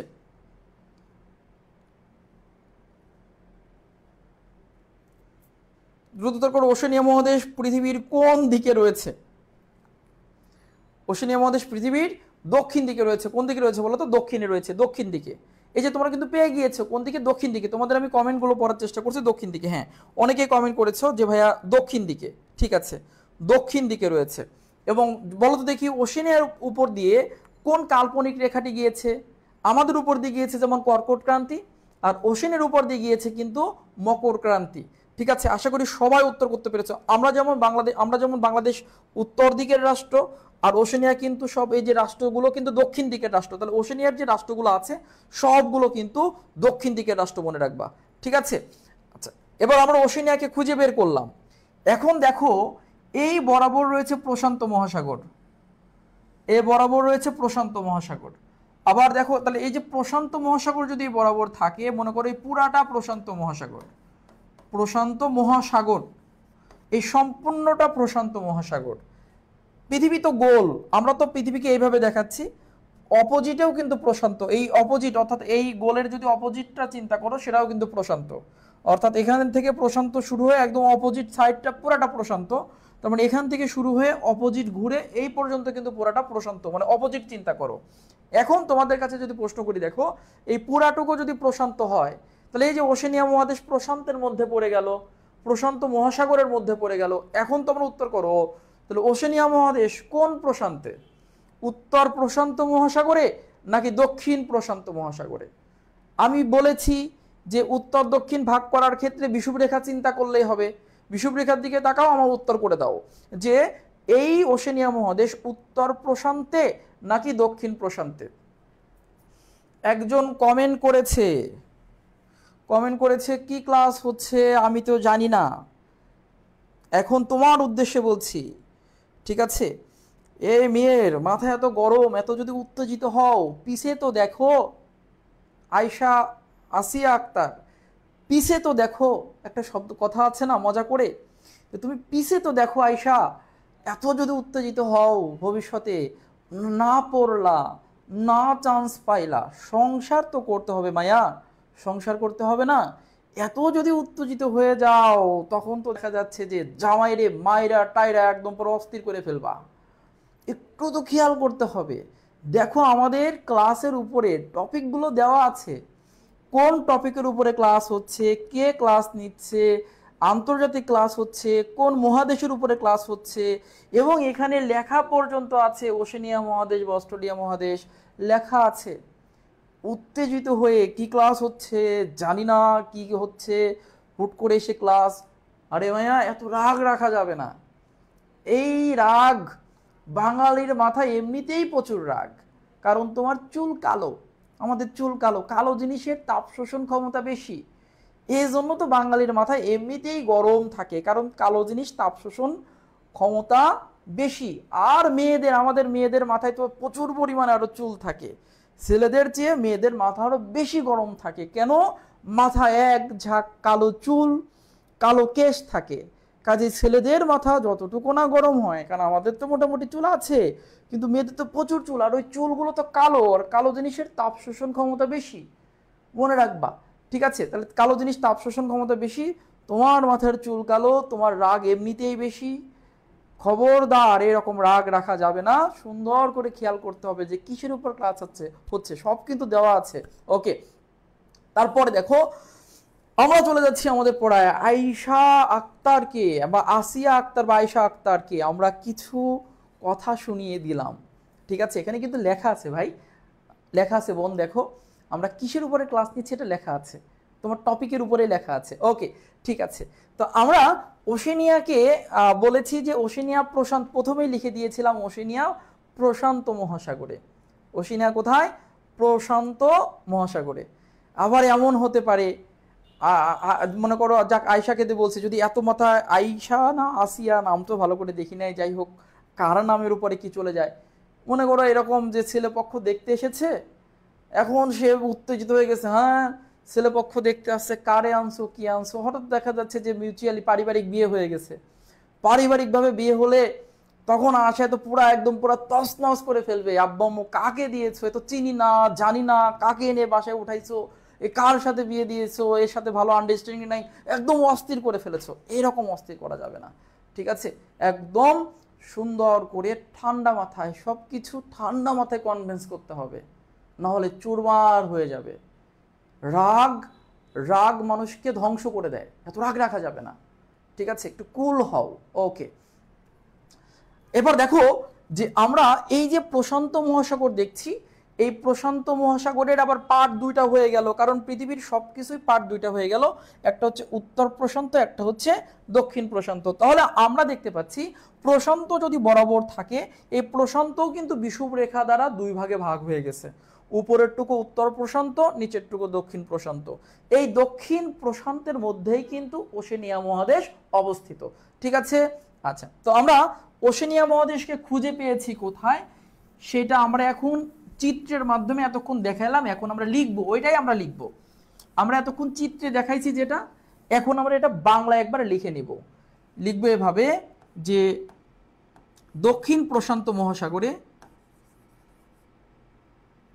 এভাবে লিখি, বিষুব রেখা থেকে, বিষুব রেখা থেকে, বিষুব রেখা থেকে, রেখা থেকে 23.5 ডিগ্রি, 23.5 ডিগ্রি দক্ষিণ অক্ষরেখা, দক্ষিণ যা অঙ্কন করেছিলাম সেটাই কিন্তু লিখছি। ওশেনিয়ার আমরা পরিচয় বের করছি যে ওশেনিয়া কোথায় অবস্থান বের করছি। দক্ষিণ অক্ষরেখা বা মকর ক্রান্তি রেখা, মকর ক্রান্তি রেখা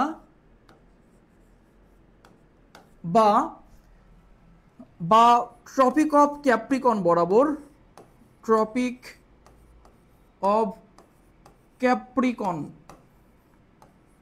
ক্যাপ্রিকন রেখা বরাবর, রেখা বরাবর দক্ষিণ প্রশান্ত মহাসাগরে, দক্ষিণ প্রশান্ত মহাসাগরে, মহাসাগরে 14টি দ্বীপরাষ্ট্র নিয়ে, কতটি? 14টি দ্বীপরাষ্ট্র, এটা কিন্তু পরীক্ষা এসেছে একবার। 14টি দ্বীপরাষ্ট্র নিয়ে, দ্বীপরাষ্ট্র নিয়ে ওশেনিয়া মহাদেশ গঠিত।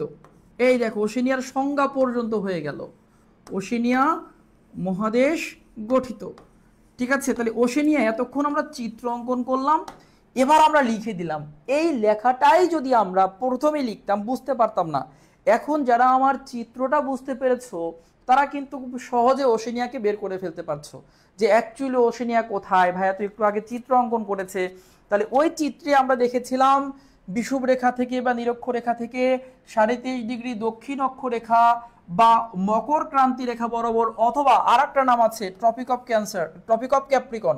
তাহলে 23.5 ডিগ্রি দক্ষিণ অক্ষরেখাও যা, মকর ক্রান্তি রেখাও তাই, আবার হচ্ছে ট্রপিক অফ ক্যাপ্রিকনও তাই। এই রেখা বরাবর বরাবর দক্ষিণ প্রশান্ত মহাসাগরে, আমরা তাও অঙ্কন করে দিয়েছিলাম, দক্ষিণ প্রশান্ত মহাসাগরে 14টি দ্বীপরাষ্ট্র নিয়ে ওশেনিয়া মহাদেশ গঠিত। এখন তোমাদের কাছে একটি বিগত প্রশ্ন, আমি একটা কমেন্টের মাধ্যমে একটি বিগত প্রশ্ন একটা তোমাদের কাছে চাচ্ছি যে প্রশান্ত অর্থাৎ প্রশান্ত মহাসাগরে 14টি দ্বীপরাষ্ট্র নিয়ে কোন মহাদেশ গঠিত হয়েছে? প্রশান্ত মহাসাগরে 14টি দ্বীপরাষ্ট্র নিয়ে কোন মহাদেশ গঠিত হয়েছে? দ্রুত উত্তর করতে হবে, দ্রুত উত্তর করতে হবে। প্রশান্ত মহাসাগরে 14টি দ্বীপরাষ্ট্র নিয়ে কোন মহাদেশ গঠিত হয়েছে? প্রশান্ত মহাসাগরে 14টি দ্বীপরাষ্ট্র নিয়ে কোন মহাদেশ গঠিত হয়েছে? প্রশান্ত মহাসাগরে 14টি দ্বীপরাষ্ট্র নিয়ে কোন মহাদেশ গঠিত হয়েছে? দ্রুত উত্তর করো, দ্রুত। কোন মহাদেশ বলো তো? গঠিত হয়েছে ওশেনিয়া মহাদেশ। এখন তাহলে এই যে ওশেনিয়া মহাদেশে এই যে উত্তর এখানে দিয়েই রেখেছি। এইবার এই সংজ্ঞাটি যদি বুঝতে পারো, চিত্র কিন্তু একটু আগে এঁকেছিলাম। এবার আমরা ওশেনিয়া মহাদেশের 14টা যে রাষ্ট্র আছে, এই 14টা রাষ্ট্র এতক্ষণ বোঝালাম হচ্ছে বেসিক নলেজ। এতক্ষণ যেটা ছিল ওশেনিয়া সম্পর্কে পরিচয়, ওশেনিয়া মহাদেশ সম্পর্কে পরিচয় দিয়েছি, ওশেনিয়ার অবস্থান খুঁজে বের করেছি। অ্যাকচুয়ালি ওশেনিয়াটা কোথায়, কারণ আমরা যদি অবস্থান খুঁজে বের না করতে পারি তাহলে আমাদের পড়তে ইচ্ছা করবে না, বেসিক নলেজ তো হলো না। আমরা একদম জিরো থেকে অ্যাডভান্স লেভেল পর্যন্ত আমরা শেষ করব। যে এতক্ষণ বললাম বেসিক দেওয়ার জন্য যে ওশেনিয়ার পরিচয়, ওশেনিয়ার অবস্থান, ওশেনিয়ার সম্পর্কে তোমাকে জানানো। এইবার আমরা ওশেনিয়ার 14টা রাষ্ট্র সম্পর্কে জানবো, যে ওশেনিয়া মহাদেশে যে 14টি রাষ্ট্র আছে, এই মহাদেশের রাষ্ট্র কতটি? 14টি। এই 14টি রাষ্ট্র এবার আমরা সূত্র দিয়ে শিখব। রাষ্ট্র কতটি? 14টি রাষ্ট্র আছে। 14টি রাষ্ট্র কি কি আছে একটু দেখি। লেখো, একটু সূত্র লেখো। এমপি স্পিক্স,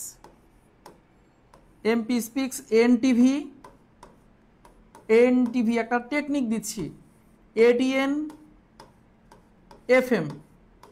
এই সূত্রটা অনেকেই ব্যবহার করলে, এই সূত্রটা কিন্তু আমার বানানো, যদি অনেকেই ব্যবহার করে, আবার বলছি সূত্রটা কিন্তু আমার বানানো সূত্র, ঠিক আছে? আচ্ছা, তাহলে MP speaks, NTV, ATN, FM, এই সূত্রটা কিভাবে, এই সূত্রটা হচ্ছে কিভাবে বানিয়েছি, সূত্রটা আগে বোঝাই তারপরে তোমাদের বলি যে এই সূত্রটা কেমনে বানাইলাম। এমপি, আমরা এই সূত্র দিয়ে কিন্তু ওশেনিয়া মহাদেশের রাষ্ট্রগুলো শিখবো। এমপি কি? Member of parliament. তোমাদের শুধু সূত্রটা লিখবা, আর কোনো কথা, আর কোনো কিছু তোমাদের আপাতত লেখার দরকার নেই, যখন রাষ্ট্র লিখবো তখন লিখো। এখন শুধু একটু কথা শুনবা। এমপি বলতে আমরা মেম্বার অফ পার্লামেন্টকে বুঝি, বা জাতীয় সংসদের সদস্যদের আমরা এমপি বলি। এমপি বলতে মিলিটারি পুলিশ হয়, এমপি বলতে মেট্রোপলিটন পুলিশ হয়। যাক, আমরা এমপি বলতে মেম্বার অফ পার্লামেন্টকেই বললাম, যে মেম্বার অফ পার্লামেন্টকে আমরা বলি কি? এমপি। এমপি কথা বলে। কথা বলার ইংরেজি কি? স্পিক। স্পিক মানে কি? কথা বলা। স্পিক। এখন যদি অনেকে বলো যে ভাইয়া স্পিক মানে কথা বলা, কিন্তু আপনি এখানে এসপিকে লিখলেন কেন, এটা লিখলেন কেন? ফেসবুকে যখন বলা হয়, তোমরা যখন কনভারসেশন করো, যদি কেউ জিজ্ঞেস করে হাই কেমন আছো, কেমন আছেন, ঠিক আছে, তোমরা তো অনেকে বলো কামান আসেন। এই যে কামান আসেন যে বলো, বা কেমন আছেন যে তোমরা বলো, তখন উল্টা পাশ থেকে বলে কি যে F9 ফাইন, ভাইয়া ভালো আছি।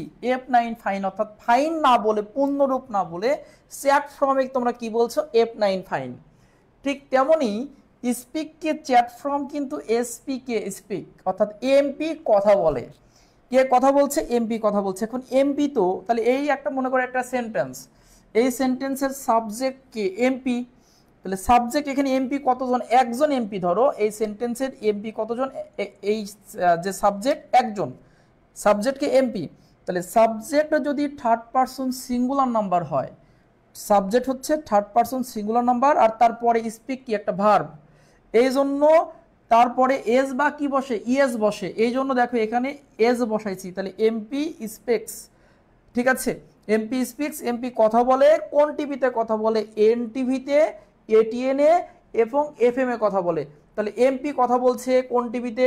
তাহলে এমপি স্পিক্স, কেন এমপি এখানে এস যুক্ত হয়েছে কেন?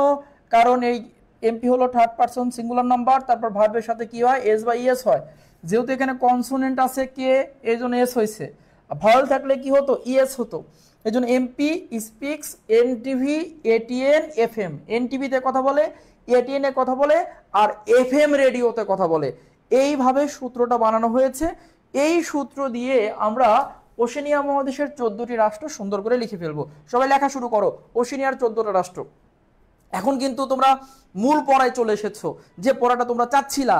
কারণ তোমরা যেগুলো প্রত্যাশা করো বইতে আছে পারি না, সেগুলো আমরা চাই।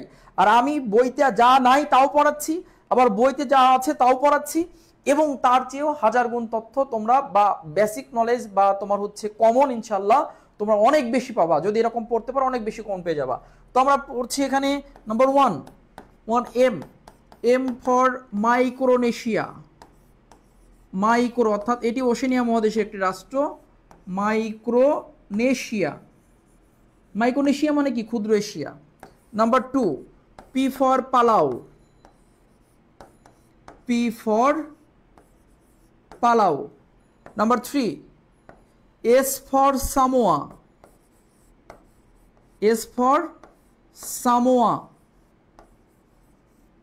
সামোয়া। আচ্ছা, তারপর নাম্বার 4 কি আছে? কে, পি আছে আবার, P, P for Papua New Guinea, Papua New গিনি,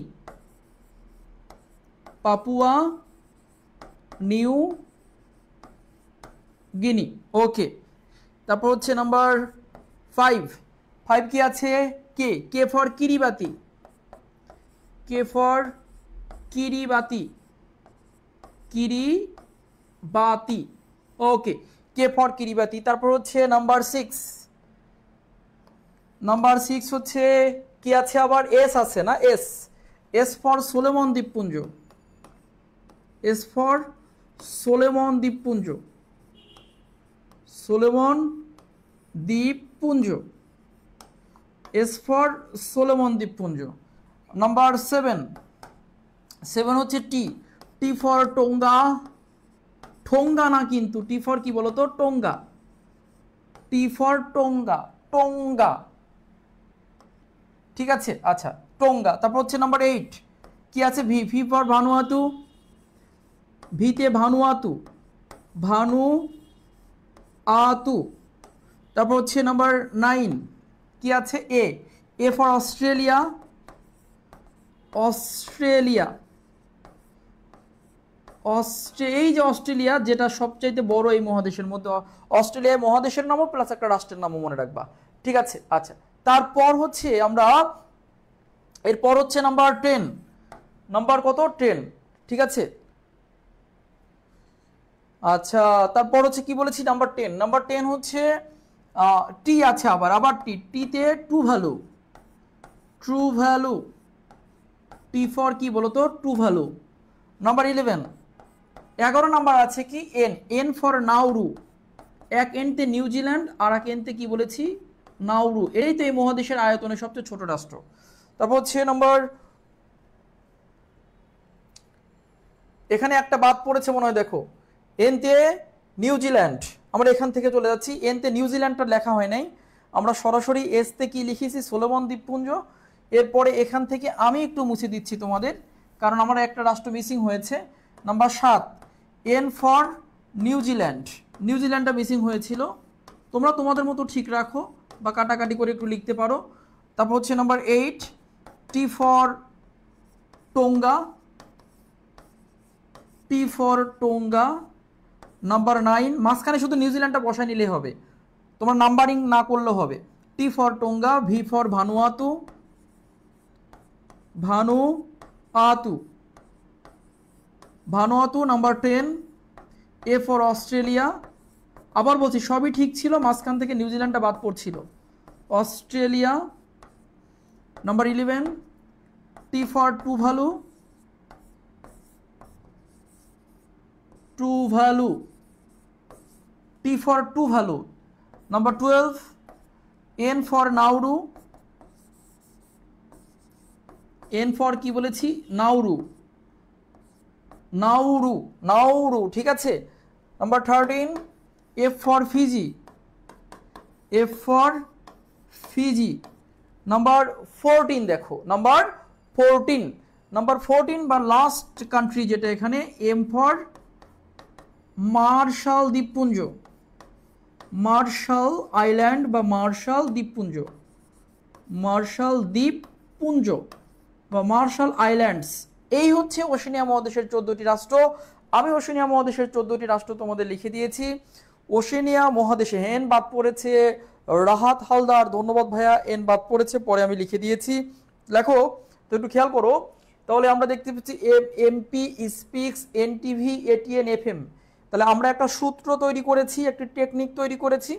এই টেকনিক দিয়ে আমরা ওশেনিয়া মহাদেশের 14টি রাষ্ট্র লিখেছি। এই হচ্ছে ওশেনিয়া মহাদেশের 14টি রাষ্ট্র, তোমরা দেখতে পাচ্ছ। আমি আরেকবার রিভিউ করে দিচ্ছি।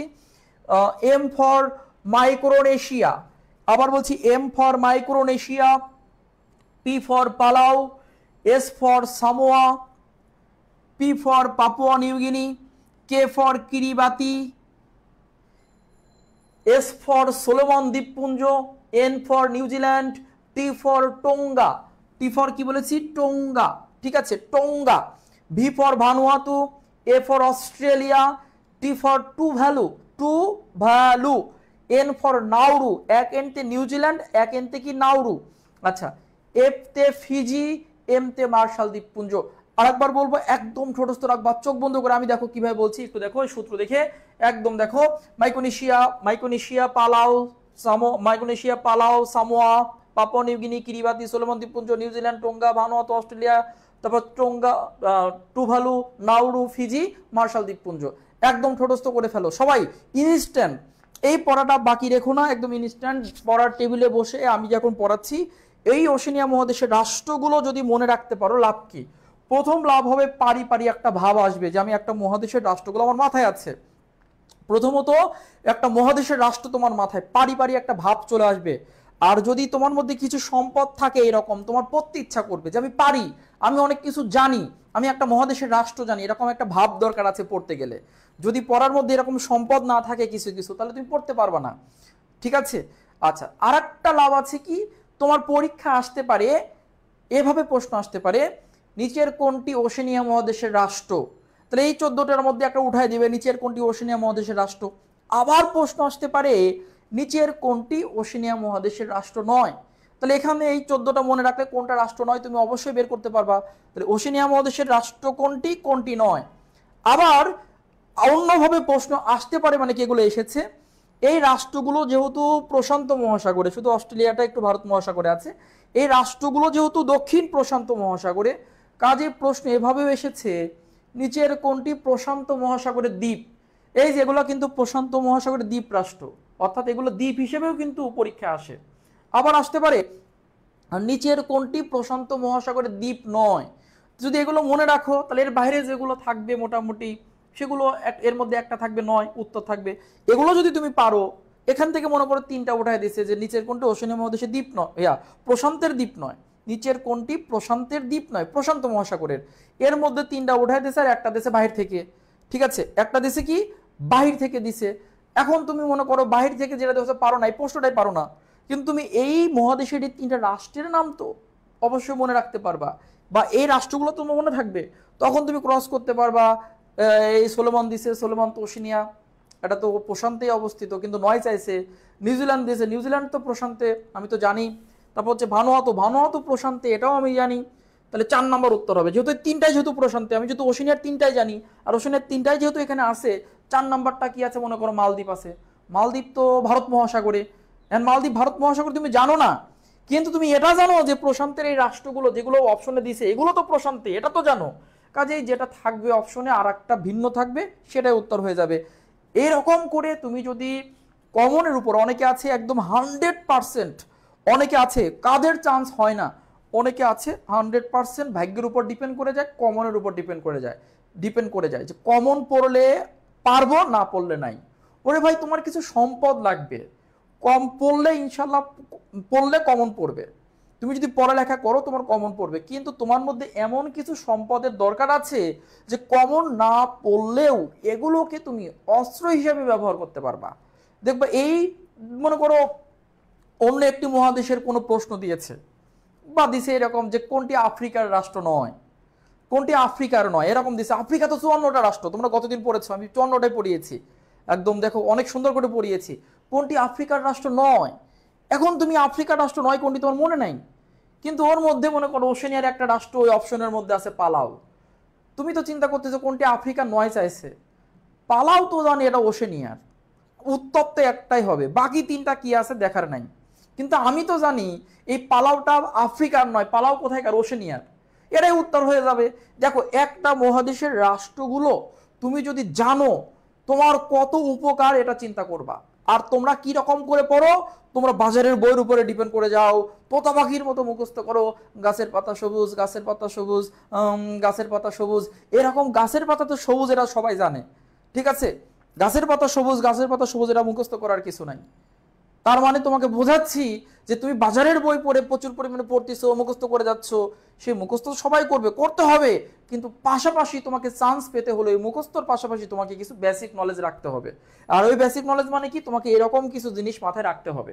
ঠিক আছে, তো এই জিনিসগুলো কিন্তু আমরা এডুকেশনে, তোমরা যারা ভর্তি হচ্ছ তোমাদের কিন্তু একদম প্রত্যেককে এইভাবে শেখানো হবে এবং টেকনিকে শেখানো হবে, যাতে কমন না পড়লেও তুমি উত্তর করতে পারো। আচ্ছা, এবার আমরা চলে যাচ্ছি, এই রাষ্ট্রগুলো লিখেছি এখানে। লেখার পরে এই রাষ্ট্রগুলোর মুদ্রার নাম আমরা লিখে দিচ্ছি, যে অ্যাকচুয়ালি এই রাষ্ট্রগুলোর মুদ্রার নাম কি। লেখো ওশেনিয়া, ওশেনিয়া মহাদেশের মহাদেশের রাষ্ট্রগুলোর মুদ্রার নাম, কারেন্সি। রাষ্ট্রগুলোর কিসের নাম? মুদ্রা, মুদ্রার নাম, আমাদের যেমন টাকা সেরকম আর কি। এখন বেশিরভাগ স্টুডেন্টকে যদি জিজ্ঞেস করা যায়, ঠিক আছে, বেশিরভাগ স্টুডেন্টকে যদি জিজ্ঞেস করা যায় যে তোমার কাছে সাধারণ জ্ঞান পড়তে গেলে, তোমার কাছে সাধারণ জ্ঞান পড়তে গেলে কোন টপিক সবচেয়ে কঠিন মনে হয় বা মনে থাকে না, এক কথায় উত্তর আসে, ভাইয়া আমার মুদ্রা মনে থাকে না, কারেন্সি মনে থাকে না। এই কারেন্সি মনে রাখার জন্য আমরা এডুকেশনে দেখো বিশেষ কিছু টেকনিক ফলো করব। যারা এখনো ভর্তি হও নাই, আবার যারা ভর্তি হয়েছো, উভয়ই একটু ম্যাজিক দেখবা যে ইনস্ট্যান্ট এই মুহূর্তে কিভাবে 14টা রাষ্ট্রের মুদ্রা শেষ হয়ে যাবে। দেখা যাক, অল্প সময়ে, খুবই অল্প সময়ের মধ্যে 14টা রাষ্ট্রের মুদ্রা শিখবো এবং শুধু শেখানো আজীবন মনে থাকবে। তোমরা তো অবশ্যই এখানে এই সূত্রটা একটু আগেই দেখেছো, ওশেনিয়ার মহাদেশের রাষ্ট্রগুলো মনে রাখার সূত্র। এই সূত্র থেকে দেখো, এই সূত্রের মধ্যে সূত্র কিন্তু কাটি নাই, এই এসপি আর এই সূত্রের যে টিভি, অর্থাৎ ওশেনিয়া মহাদেশ মনে রাখার যে সূত্র ছিল, টেকনিক ছিল, সেখান থেকে আমরা এই মুদ্রা মনে রাখার জন্য, রাষ্ট্রগুলোর মুদ্রা মনে রাখার জন্য ওই সূত্র থেকে এসপি কে আনবো আর টিভি মনে রাখবো, এসপি আর টিভি মনে রাখবো। তাহলে এসতে কি শিখেছো একটু আগে, এসতে যে রাষ্ট্রটি তুমি শিখলা একটু আগে, এসতে কিন্তু শিখেছো সামোয়া, দেখো একটু আগেই কিন্তু পড়ানো হয়েছে, এসতে কি সামোয়া। আর পিতে কি পড়েছো? Papua New Guinea. পিতে এই সূত্রের মধ্যে পিতে কোন রাষ্ট্র লিখেছো দেখো তো, পাপুয়া নিউগিনি। দেখো আমি কিন্তু সূত্র চেঞ্জ করিনি, যে সূত্রতে রাষ্ট্র শেখাইছি সে সূত্র দিয়েই কিন্তু মুদ্রা শেখাবো। পিতে পাপুয়া নিউগিনি। আর টিতে কি পড়েছো? টিতে টোঙ্গা। দেখো ওই টিতে কি পড়েছো? টিতে টোঙ্গা রাষ্ট্রটি পড়েছো, টোঙ্গা। আর ভিতে দেখো, এই ভিতে পড়েছো টিভি, এই ভিতে পড়েছো ভানুয়াতু, ভানুআতু। অর্থাৎ আমরা এখানে কি করেছি, আমরা এখানে সূত্র থেকে দুটি শব্দ নিয়ে এসেছি, যে সূত্র দিয়ে আমরা ওশেনিয়া শিখেছি সেই সূত্র থেকে দুটি শব্দ, একটি হচ্ছে এসপি, একটি হচ্ছে টিভি। তো এই যে সূত্র থেকে এসপি কে নিয়ে আসলাম, এসতে আমরা একটু আগেই পড়লাম, এসতে সামোয়া রাষ্ট্র, পিতে যে রাষ্ট্রটি তার নাম পাপুয়া নিউগিনি, টিতে হলো টোঙ্গা, আর ভিতে কি ভানুয়াতু। এখন আমরা মুদ্রা শিখব, একদম টেকনিকে মুদ্রা শিখে ফেলবো। সবাই রেডি হও, যত দ্রুত সম্ভব। তোমরা কত সময় শিখতে চাও আমার কাছে মুদ্রা বলো তো? ওশেনিয়ার মুদ্রা তোমরা আমার কাছে কত সময়ে শিখতে চাও? ওশেনিয়ার মুদ্রা তোমরা আমার কাছে কত সময়ে শিখতে চাও? 14টি দ্বীপ নিয়ে আসলাম, ওশেনিয়া মহাদেশ, তোমরা এই মুদ্রা 14টা রাষ্ট্রের মুদ্রা তোমরা আমার কাছে কত সময়ে শিখতে চাও? দ্রুত উত্তর করতে হবে, কত সময়ে শিখতে চাও? দেখি তোমাদের প্রত্যাশা দেখি। অনেকেই বলছে ভাইয়া কয়েক সেকেন্ড বা 1 মিনিট, দেখি আমরা কত সময়ে শিখতে পারি। ঠিক আছে, আমরা শিখবো এই ওশেনিয়া মহাদেশের 14টা রাষ্ট্রের মুদ্রা আমরা কয়েক সেকেন্ডের মধ্যে শিখবো, দেখি পারি কিনা। ওশেনিয়া মহাদেশের শুধু এসপি আর টিভিকে নিয়ে এসে রাষ্ট্রগুলো লিখছি 4টা, এই 4টা রাষ্ট্র লিখে এবার আমরা টেকনিকে মুদ্রা শিখব। সামোয়ার মুদ্রা, এই সামোয়ার মুদ্রা হলো, সামোয়ার মুদ্রা তালা। সামোয়ার মুদ্রা কি বলতো? তালা। পাপুয়া নিউগিনির মুদ্রা কিনা, তাহলে এসপি তালা কিনছে। পাপুয়া নিউগিনির মুদ্রা কি বলতো? কিনা। তাহলে সামোয়ার মুদ্রা তালা আর পাপুয়ার মুদ্রা কিনা। টোঙ্গার মুদ্রা হলো পাঙ্গা, তাহলে টোঙ্গার মুদ্রা কি? টোঙ্গার যে কারেন্সি বা মুদ্রা সেটা হচ্ছে পাঙ্গা। টোঙ্গা কি বলতো? পাঙ্গা। টোঙ্গা পাঙ্গা, এটা কিন্তু পাঙ্গা, গ। ঠিক আছে, টোঙ্গা পাঙ্গা, ভালো করে লিখে দিচ্ছি। টোঙ্গা মুদ্রার নাম হলো পাঙ্গা। ভানুয়াতু, ভানুয়াতুর মুদ্রা মুখস্থ করতে গেলে মনে রাখবা, ওই যে একটু আগে আয়শা আক্তার না আশা আক্তারকে বললাম, পিছে তো দেখো ভানুয়াতুর মুদ্রা যে মুখস্থ করবে সে পৃথিবীর সবচেয়ে বড় বলদ নয় বলদি। ভানুয়াতুর মধ্যে এই দেখো, এই জন্য বললাম যে চোখ কান খোলা রেখে পড়তে হয়। ভানুয়াতু বানান করতে প্রথমে কি আছে ভা, লাস্টে কি আছে তু। এই যে ভানুয়াতুর মুদ্রা কিন্তু ভাতু, রাষ্ট্রের মধ্যেই মুদ্রা দেওয়া আছে। এখন মনে করো ভানুয়াতুর মুদ্রা পরীক্ষা আসলো, তুমি ভুল করে আসলা, কেমনটা লাগবে বলো? ওই ভানুয়াতু রাষ্ট্রের মধ্যেই তো মুদ্রা দেওয়া আছে।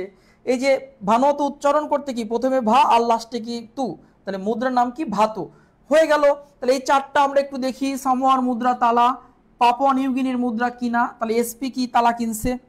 আর দেখো বাংলা শব্দ কিন্তু এগুলো, টোঙ্গার মুদ্রা পাঙ্গা, টোঙ্গা পাঙ্গা ভানুয়াতু ভাতু। তাহলে আবার বলছি, সামোয়া তালা, পাপুয়া নিউগিনি কিনা, টোঙ্গা পাঙ্গা ভানুয়াতু ভাতু। তাহলে এখানে আমরা দেখব, এই জায়গা আমরা দেখব হচ্ছে যে এই যে চারটা যে হয়ে গেল, এই চারটা হওয়ার পর বাকি আছে কয়টা? বাকি আছে 10টা। চারটা হয়ে গেল। এই মহাদেশে মোট রাষ্ট্র কয়টা? মোট রাষ্ট্র হলো 14টি। মোট রাষ্ট্র 14টি। তাহলে আমাদের কমপ্লিট হলো কয়টা? কমপ্লিট এই সূত্র দিয়ে আমাদের কমপ্লিট হয়েছে 4টা রাষ্ট্রের মুদ্রা। বাকি বাকি থাকে কয়টা? 10টা।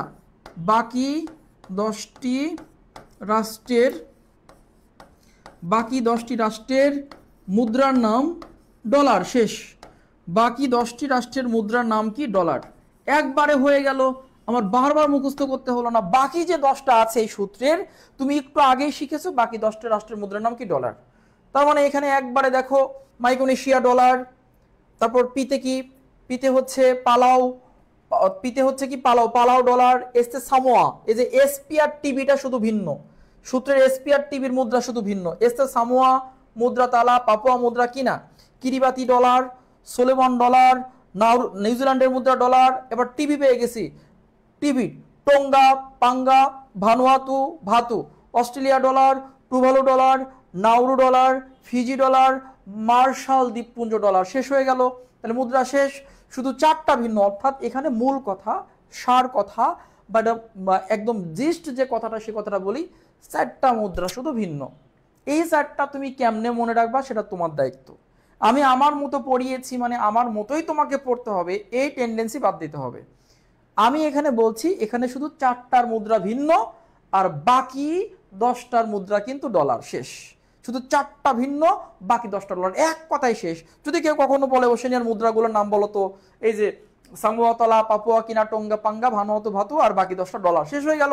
তোর 5 সেকেন্ডে বা 10 সেকেন্ডে ওশেনিয়ার মুদ্রা বলতে পারবা। ভাইরা বলো তো পারবা কিনা? আজ থেকে ওশেনিয়ার মুদ্রাগুলো পারবা কিনা? 5 বা 10 সেকেন্ডে তোমরা উত্তর করতে পারবা কিনা? দ্রুত বলো। 5 বা 10 সেকেন্ডের মধ্যে তোমরা উত্তর করতে পারবা কিনা? ঝটপট উত্তর করো।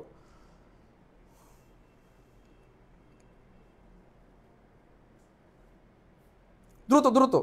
5 বা 10 সেকেন্ডে, ঠিক আছে? 10 সেকেন্ডের মধ্যে তোমরা এখন পারবা কিনা? আমি তোমাদের প্রত্যেকের মুখস্থ হয়ে গেছে ভাইয়া, আলহামদুলিল্লাহ মুখস্থ হয়ে গেছে। এইটাই এই এডুকেশনে যারা ভর্তি হয়েছো তারা প্রত্যেকেই এরকম করে তোমাদের একদম পুরা কষ্ট, যে পড়াটা তোমাদের লাগতো 2 ঘন্টা 3 ঘন্টা, সে পড়া আমাদের এরকম লাগবে এখানে 10 সেকেন্ড, 1 মিনিট, 5 মিনিট, মিনিটে যে পড়া তোমাদের ঘন্টার প্রয়োজন পড়ে, যে পড়া ঘন্টার প্রয়োজন পড়ে, সে পড়া আমরা এরকম বিশেষ করে এই যে টেকনিক দেখতে পাচ্ছ এরকম করে, এটা হচ্ছে অভিজ্ঞতা। যে পারে না সে অনেক একদম পুরো অস্থির করে ফেলে, বই পুরো হুবহু উঠায় দেয়, বোর্ডে বই ডিসপ্লে করে দেয়, আর তোমরা হলো বই দেখো। আরে ভাই, যদি বোর্ডে বই যদি দেখো, তাহলে তুমি বাসায় বসে বই পেজ উল্টাও, নিজে নিজে দেখো, ঠিক আছে?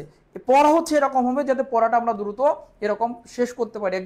একজন মেন্টরের কাজ হচ্ছে পড়াটাকে সুন্দর করে সাজিয়ে দেওয়া, আর বাকি কাজ হচ্ছে তোমার রিভিশন দেওয়া এবং পড়াটাকে কিভাবে আরো সুন্দর করে মডিফাই করে মনে রাখা যায়, এই চিন্তা থাকবে তোমার, ঠিক আছে? তো আমরা ইনশাল্লাহ পারবো। এবার এই ওশেনিয়া মহাদেশের আরেকটি কঠিন টপিক তোমাদের পড়িয়ে দিচ্ছি, আরেকটা কঠিন টপিক তোমাদের পড়িয়ে দিচ্ছি। সেই কঠিন টপিকটা হচ্ছে উপনিবেশ। উপনিবেশ মানে শাসন, শাসন বোঝায়। তাহলে এবার আমরা লিখছি যে ওশেনিয়া মহাদেশের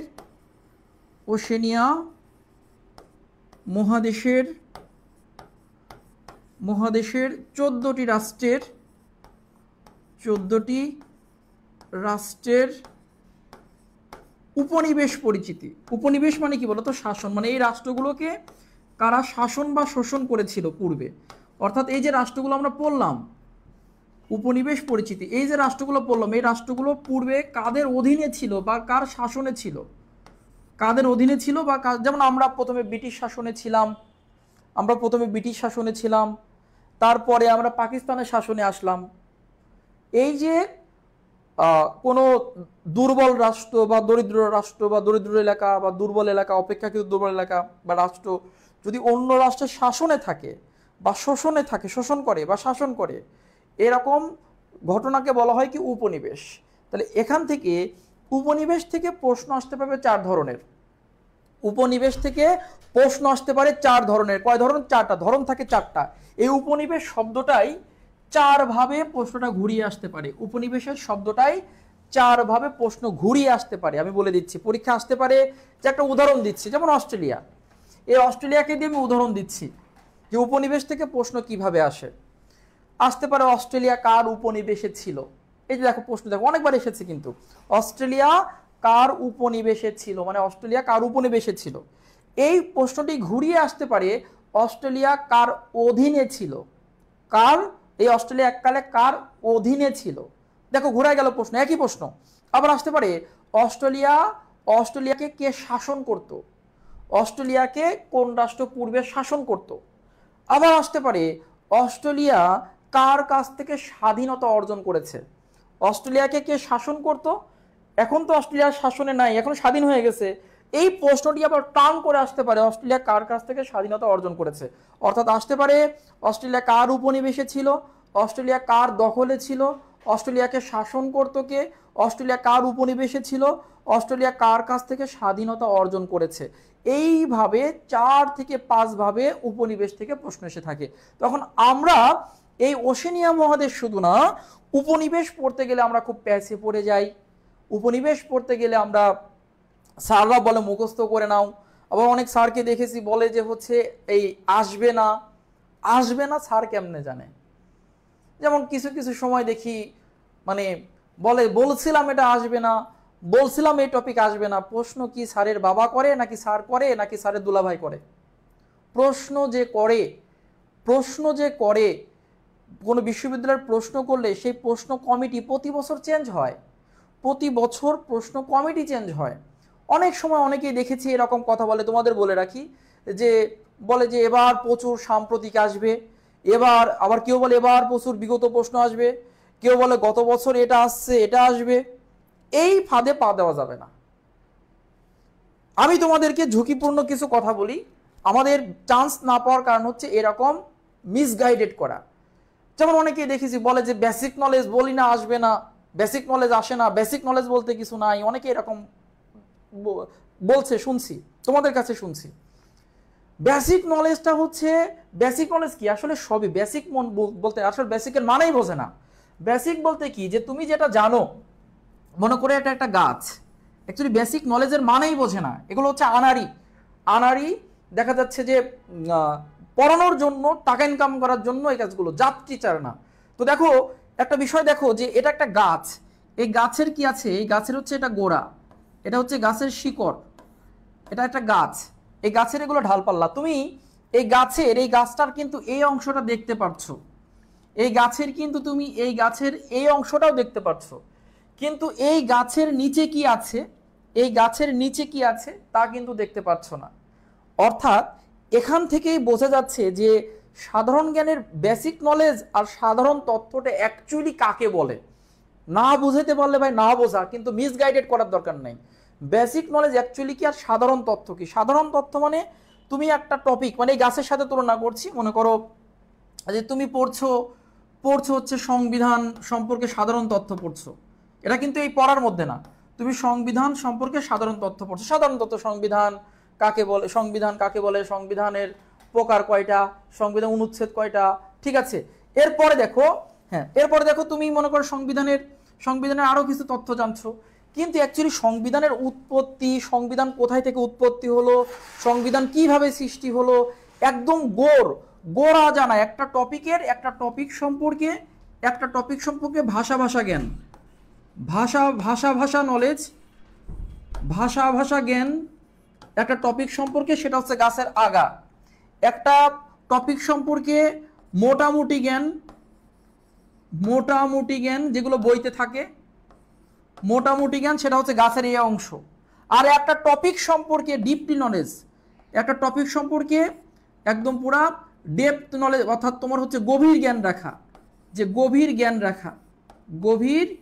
জ্ঞান রাখা একটা টপিক সম্পর্কে যখন গভীর জ্ঞান রাখতে পারবা সেটাকেই বলে কিন্তু বেসিক নলেজ। যে বেসিকটা জানো, বেসিক শব্দের অর্থ কি? এই যে বেসিক, এই বেসিক শব্দের অর্থ কি? বেসিক শব্দের অর্থ তো মূল। বেসিক শব্দ অর্থ কি? মূল। অর্থাৎ এখানে বেসিক নলেজ আর সাধারণ নলেজের মধ্যে যে পার্থক্য করতে পারে না, বেসিক শব্দের অর্থ কি? মূল। পার্থক্য করবে, তাদের তো পড়ানোর দরকার নাই, শুধু শুধু এই কথা বলে পোলাপানকে মিসগাইডেড করে তো লাভ নাই। অ্যাকচুয়ালি বেসিক নলেজ বলতে কি বোঝায় আর সাধারণ তথ্য বলতে কি বোঝায় বুঝলাম, যে তুমি যখন একটা টপিক সম্পর্কে মোটামুটি জানো, সেটা যে গাছের আগার সাথে তুলনা করা হচ্ছে, ঢালপাল্লার সাথে তুলনা করা হচ্ছে। তুমি যদি একটা টপিক সম্পর্কে আর একটু ভালো জানো, সেটাকে তুলনা করা হচ্ছে গাছের এই অংশ, এই মধ্যের অংশ। আর একটা টপিকের একদম একদম জানো, যে ওই টপিকটার সম্পর্কে একদম পুরোপুরি জানো, তখন ওটাকে বলা হচ্ছে একদম বেসিক নলেজ। মানে ওই টপিকের শিকড় সহ তুমি জানো যে অ্যাকচুয়ালি টপিকটা কি।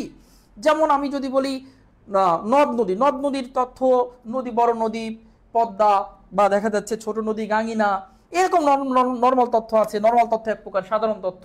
আচ্ছা, আর একটু যদি জানি যে আমরা শাখা নদী, উপনদী, যে কোনটি শাখা নদী কোনটি উপনদী, কোন নদী কোথায় গিয়ে মিলিত হয়েছে, কোন নদী কোথায় কোথায় দিয়ে প্রবেশ করেছে, সেটা কিন্তু যে মাঝখানের অংশ, যে আমি আরো জানি।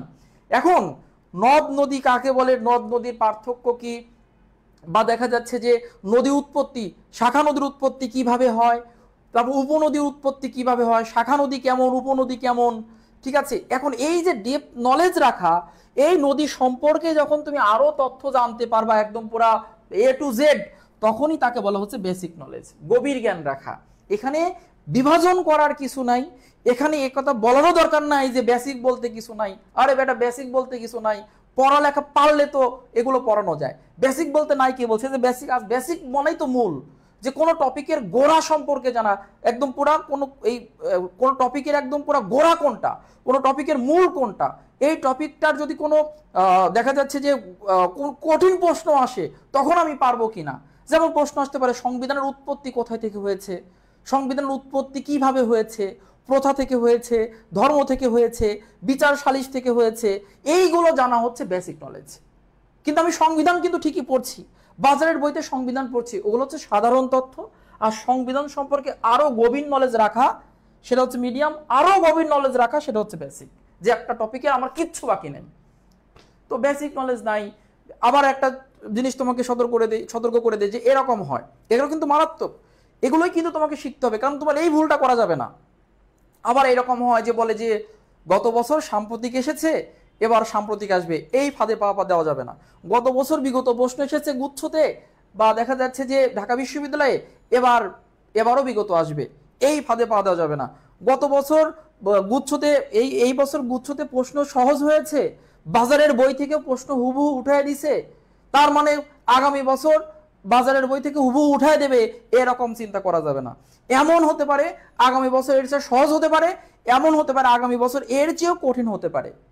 এখন এই কথা তোমাদের বলি, যারা বললাম না আনানি টাইপের লোকের এরকম কথা শোনা যাবে না। এখন তোমাদের বলি যে অ্যাকচুয়ালি বিষয়টা কেমন। বিষয়টা হচ্ছে আসলে এবছর মনে করো যে কমিটি প্রশ্ন করেছে গুচ্ছের, এবছর যে কমিটি গুচ্ছের প্রশ্ন করেছে, তারা মনে করো কোনো বাজারের বই ফলো করেছে বা কোনো প্রশ্ন ব্যাংক ফলো করেছে, ঠিক আছে, কোনো বই ফলো করেছে বা প্রশ্ন ব্যাংক ফলো করেছে, হুবহু প্রশ্ন উঠায় দিছে। কিন্তু আগামীবার যে আর একটা কমিটি হবে, এই কমিটি তো থাকবে না। যে কমিটি এবার প্রশ্ন করলো, এই কমিটি তো আগামীবার থাকবে না, কমিটি তো নতুন হবে। এখন ওই নতুন কমিটি কি এবারের মতো প্রশ্ন করবে? এমনও হতে পারে এবারের মতো করতে পারে, এমনও হতে পারে গতবারের মতো করতে পারে, এমন হতে পারে এর চেয়ে সহজ করতে পারে, এমন হতে পারে এর চেয়ে কঠিন করতে পারে। কাজে আমাকে সব দিকে খেয়াল রাখতে হবে। আমাকে বেসিকও জানতে হবে, আমাকে মিডিয়াম তথ্যও জানতে হবে, আমাকে এই ভাষা জ্ঞান, যাকে বিগত প্রশ্ন বলি, তার মানে আমাকে বিগত একটা টপিকের বিগত প্রশ্নও জানতে হবে, একটা টপিক সম্পর্কে জানতে হবে, একটা টপিকের বেসিক সহ জানতে হবে। কারণ যে কমিটি হবে, সেই কমিটি যে কোন দিকে জোর দেবে, এইটা কিন্তু এই আমাদের এই টিচাররা জানে না, টিচার বাবাও জানে না, দোলাভাইও জানে না। কাজে এইরকম কথা বলা যে গত বছর এরকম এসেছে, যেমন একবার কিন্তু এরকম কিন্তু ধরা খাইছে ইংরেজিতে। একবার ইংরেজি থেকে প্রচুর পরিমাণে ঢাকা বিশ্ববিদ্যালয় কি আসলো, বোর্ড বই থেকে প্রশ্ন আসলো, টেক্সট বুক থেকে প্রশ্ন আসলো ইংরেজিতে। একবার ইংরেজিতে টেক্সট বুক থেকে প্রশ্ন আসলো, টেক্সট বুক থেকে প্রশ্ন আসলো প্রায় 9 থেকে 10টার মতো। অনেক টিচার না বুঝে বললো সামনের বছর টেক্সট বুক থেকে আসবে। একদম পোলাপানকে টেক্সট বুক পড়ে অস্থির করে ফেলছে, গ্রামার পড়ে নাই, ভোকাবুলারি ভালো মতো পড়ে নাই, টেক্সট বুক শুধু পড়াইছে। ওই বছর আর টেক্সট বুক থেকে বেশি প্রশ্ন আসে নাই, গ্রামার থেকে এসেছে, ভোকাব পার্ট থেকে প্রশ্ন এসেছে। একদম পোলাপান যারা এরকম আনারি টিচারের, এরকম আনারি মেন্টরের কথা শুনে এরকম বিপথে, এরকম যারা হচ্ছে অন্য পথে চলে যায়, তাদের জন্য অশনি সংকেত।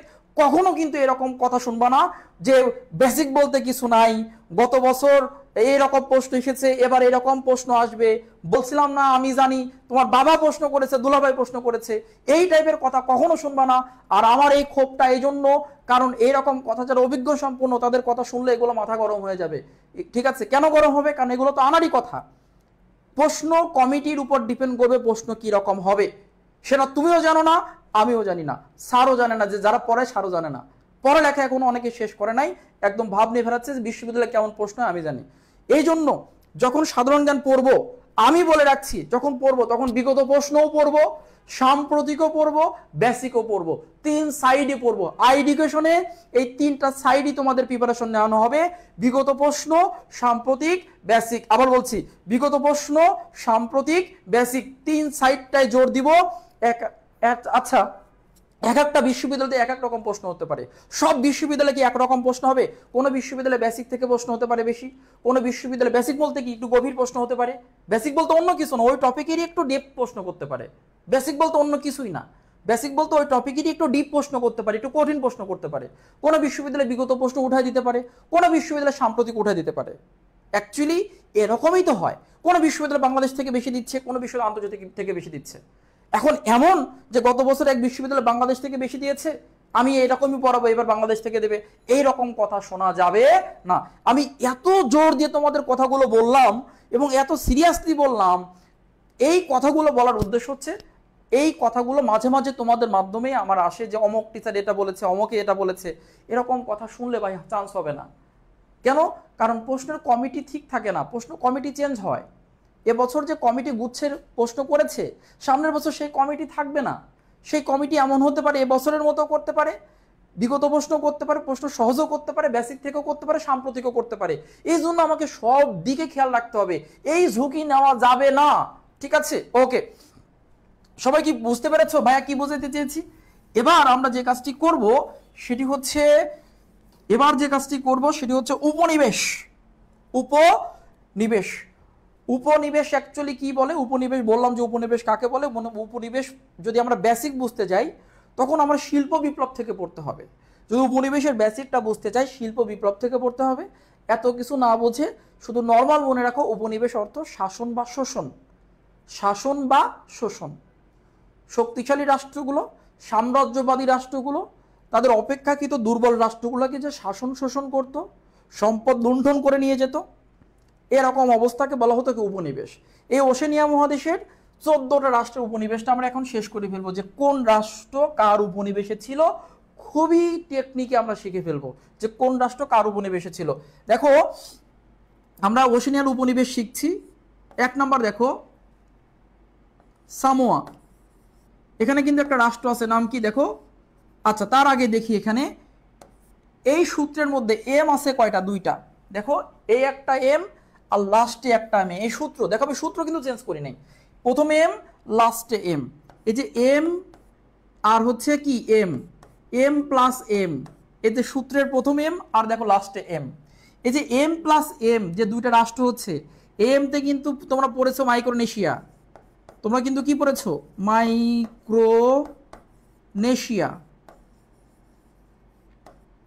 মাইক্রোনেশিয়া, ঠিক আছে। তারপর দেখো এই এমতে মার্শাল দ্বীপপুঞ্জ,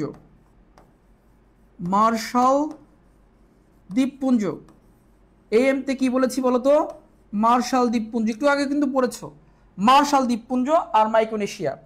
এই যে আমি লিখিয়ে দিলাম যে 2টা এম আছে। এই যে মার্শাল দ্বীপপুঞ্জ, মাইক্রোনেশিয়ার যে 2টা রাষ্ট্র আছে, 2টা এম দিয়ে, এই সূত্রের মধ্যে এমই আছে 2টা। এই 2টা রাষ্ট্র কিন্তু যুক্তরাষ্ট্রের উপনিবেশে ছিল, যুক্তরাষ্ট্রের উপনিবেশে ছিল, রাষ্ট্রের উপনিবেশে বা শাসনে ছিল, উপনিবেশে ছিল। এই দুইটা রাষ্ট্র ছিল যুক্তরাষ্ট্রের উপনিবেশে, মনে রাখবা। আচ্ছা, আর একটা তথ্য দিয়ে রাখছি, সামোয়া। সামোয়া সামোয়া ছিল নিউজিল্যান্ডের উপনিবেশে। নিউজিল্যান্ডের উপনিবেশে ছিল। নিউজিল্যান্ডের উপনিবেশে ছিল। নিবেশে ছিল। নিউজিল্যান্ডের উপনিবেশে ছিল, অর্থাৎ নিউজিল্যান্ড এই সামোয়াকে শাসন করত। আর একটা লাস্ট হচ্ছে কি আছে, পাপুয়া নিউগিনি। পাপুয়া নিউগিনি, এই মহাদেশের যে পাপুয়া নিউগিনি রাষ্ট্রটি আছে, পাপুয়া নিউগিনি, এই পাপুয়া নিউগিনি ছিল অস্ট্রেলিয়ার উপনিবেশ।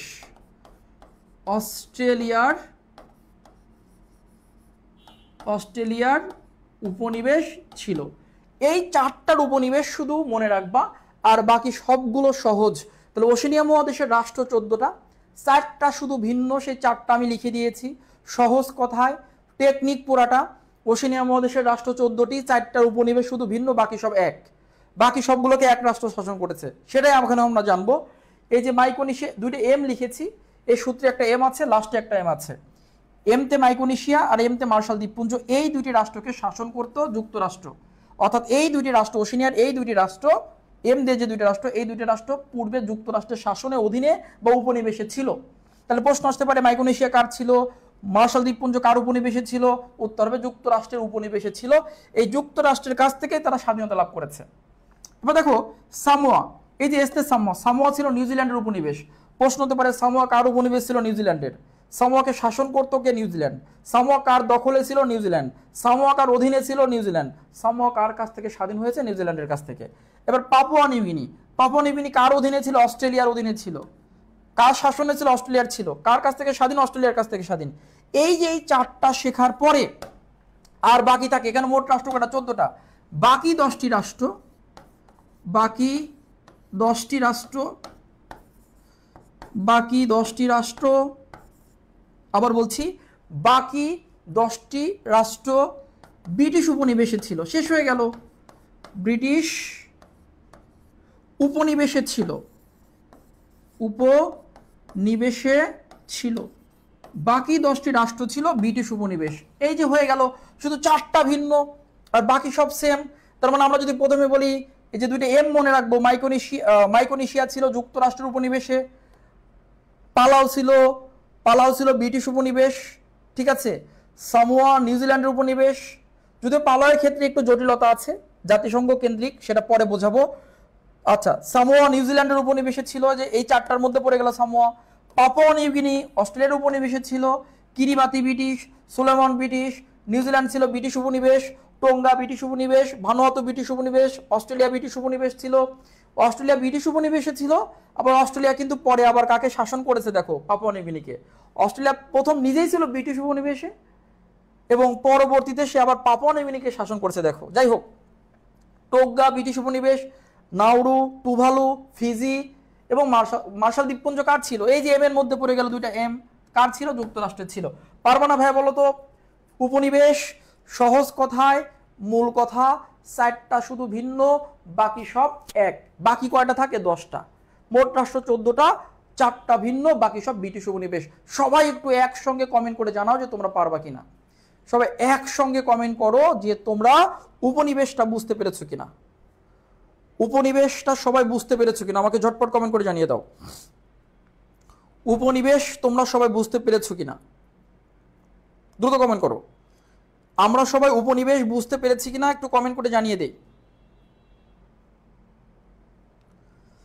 আলহামদুলিল্লাহ সবাই বুঝতে পেরেছি, ঠিক আছে। ওকে, ঠিক আছে। একজন বলছে জিকে বুঝি না। এই যে দেখো, এখন পড়ো, এইভাবে পড়ো, জিকে বুঝবা। জিকে তুমি কেন বোঝো না? কারণ তোমাকে বোঝানোর জন্য আগে কিছু সম্পদ, এই যে এরকম কিছু সম্পদ থাকতে হবে, তবেই না বুঝবা, ঠিক আছে। আচ্ছা, আশা করি আমরা সবাই বুঝতে পেরেছি, ইনশাল্লাহ সবাই পারবো। তো ওশেনিয়া মহাদেশের গুরুত্বপূর্ণ কিছু বিষয় তোমাদের বলে দিলাম। ওশেনিয়ার আমরা ওশেনিয়ার বেসিক শিখলাম। ওশেনিয়া কোথায়? ওই যে ওশেনিয়া দেখো, ওটাকে বলে বেসিক নলেজ। বেসিক নলেজ অন্য কিছু না তো, বেসিক নলেজ অন্য কিছুই না। বেসিক নলেজ এই যে আমরা ওশেনিয়া শিখলাম, ওশেনিয়া শেখার আগে কি করলাম? ওশেনিয়া সম্পর্কে একটা গভীর একটা জ্ঞান নিলাম, গভীর জ্ঞান যে অ্যাকচুয়ালি ওশেনিয়া কোথায়, ওশেনিয়ার পরিচয়টা কি, ওটাই বেসিক। এরপরে আমরা সাধারণ তথ্য শিখলাম এ সম্পর্কে, এর বাবার নাম কি, মার নাম কি, আর ওই যে দাদার নাম কি, শিকড় খুঁজতে খুঁজতে যাওয়া তার দাদার নাম কি, প্রপিতামহর নাম কি, একটু গভীরে যাওয়া, ওটা হলো বেসিক। একই, ঠিক আছে, কিছু না, জাস্ট একটু গভীর জ্ঞানকে বেসিক বলে। আর এই যে নর্মাল যা পড়ছো এগুলোতে বাজারের বইতে থাকে। ওকে, কোনো সময় কোনো বিশ্ববিদ্যালয়ে এই নর্মাল তথ্য দিয়ে দিচ্ছে, কোনো বিশ্ববিদ্যালয় একটু গভীর নলেজ দিচ্ছে একই টপিকের, কোনো বিশ্ববিদ্যালয় সাম্প্রতিক তথ্য দিচ্ছে, এছাড়া আর কিচ্ছু না। ওকে, ঠিক আছে, আশা করি আমরা পারবো। আমার ওশেনিয়া শেষ হয়ে গেল ভাইয়েরা। শেষ বলতে হচ্ছে আমরা যতটুকু আজকে পড়িয়েছি এতটুকুই থাকবে তোমাদের। ওই তোমাদের হচ্ছে যেহেতু ক্লাস আগামীকালকেও ক্লাস আছে, আগামীকাল 7টার সময় তোমাদের ক্লাস আছে। আগামীকাল সন্ধ্যা 7টায় তোমাদের ক্লাস আছে, ঠিক আছে, সন্ধ্যা 7টায় ক্লাস, মনে রাখবা। সবাই প্রস্তুত থেকো এই গুরুত্বপূর্ণ ক্লাসটি করার জন্য, কোনোভাবেই যেন ক্লাসটি মিস না হয়। আগামীকাল সন্ধ্যা 7টায় সাধারণ জ্ঞান ক্লাস হবে, নতুন একটি টপিক নিয়ে দেখা হবে, এবং ক্লাসের পড়া ক্লাসে শেষ হয়ে যাবে। দেখো যা পড়েছো, যদি তুমি চেষ্টা করো, আমার পড়া কিন্তু তোমার ক্লাসের পড়া ক্লাসে শেষ হয়ে যাওয়ার কথা। তো ভাইরা সবাই ভালো থেকো, সুস্থ থেকো। আজকের মতো এখানেই বিদায় নিচ্ছি, তোমাদের সুস্বাস্থ্য কামনায় সবাইকে শুভরাত্রি। আসসালামু আলাইকুম।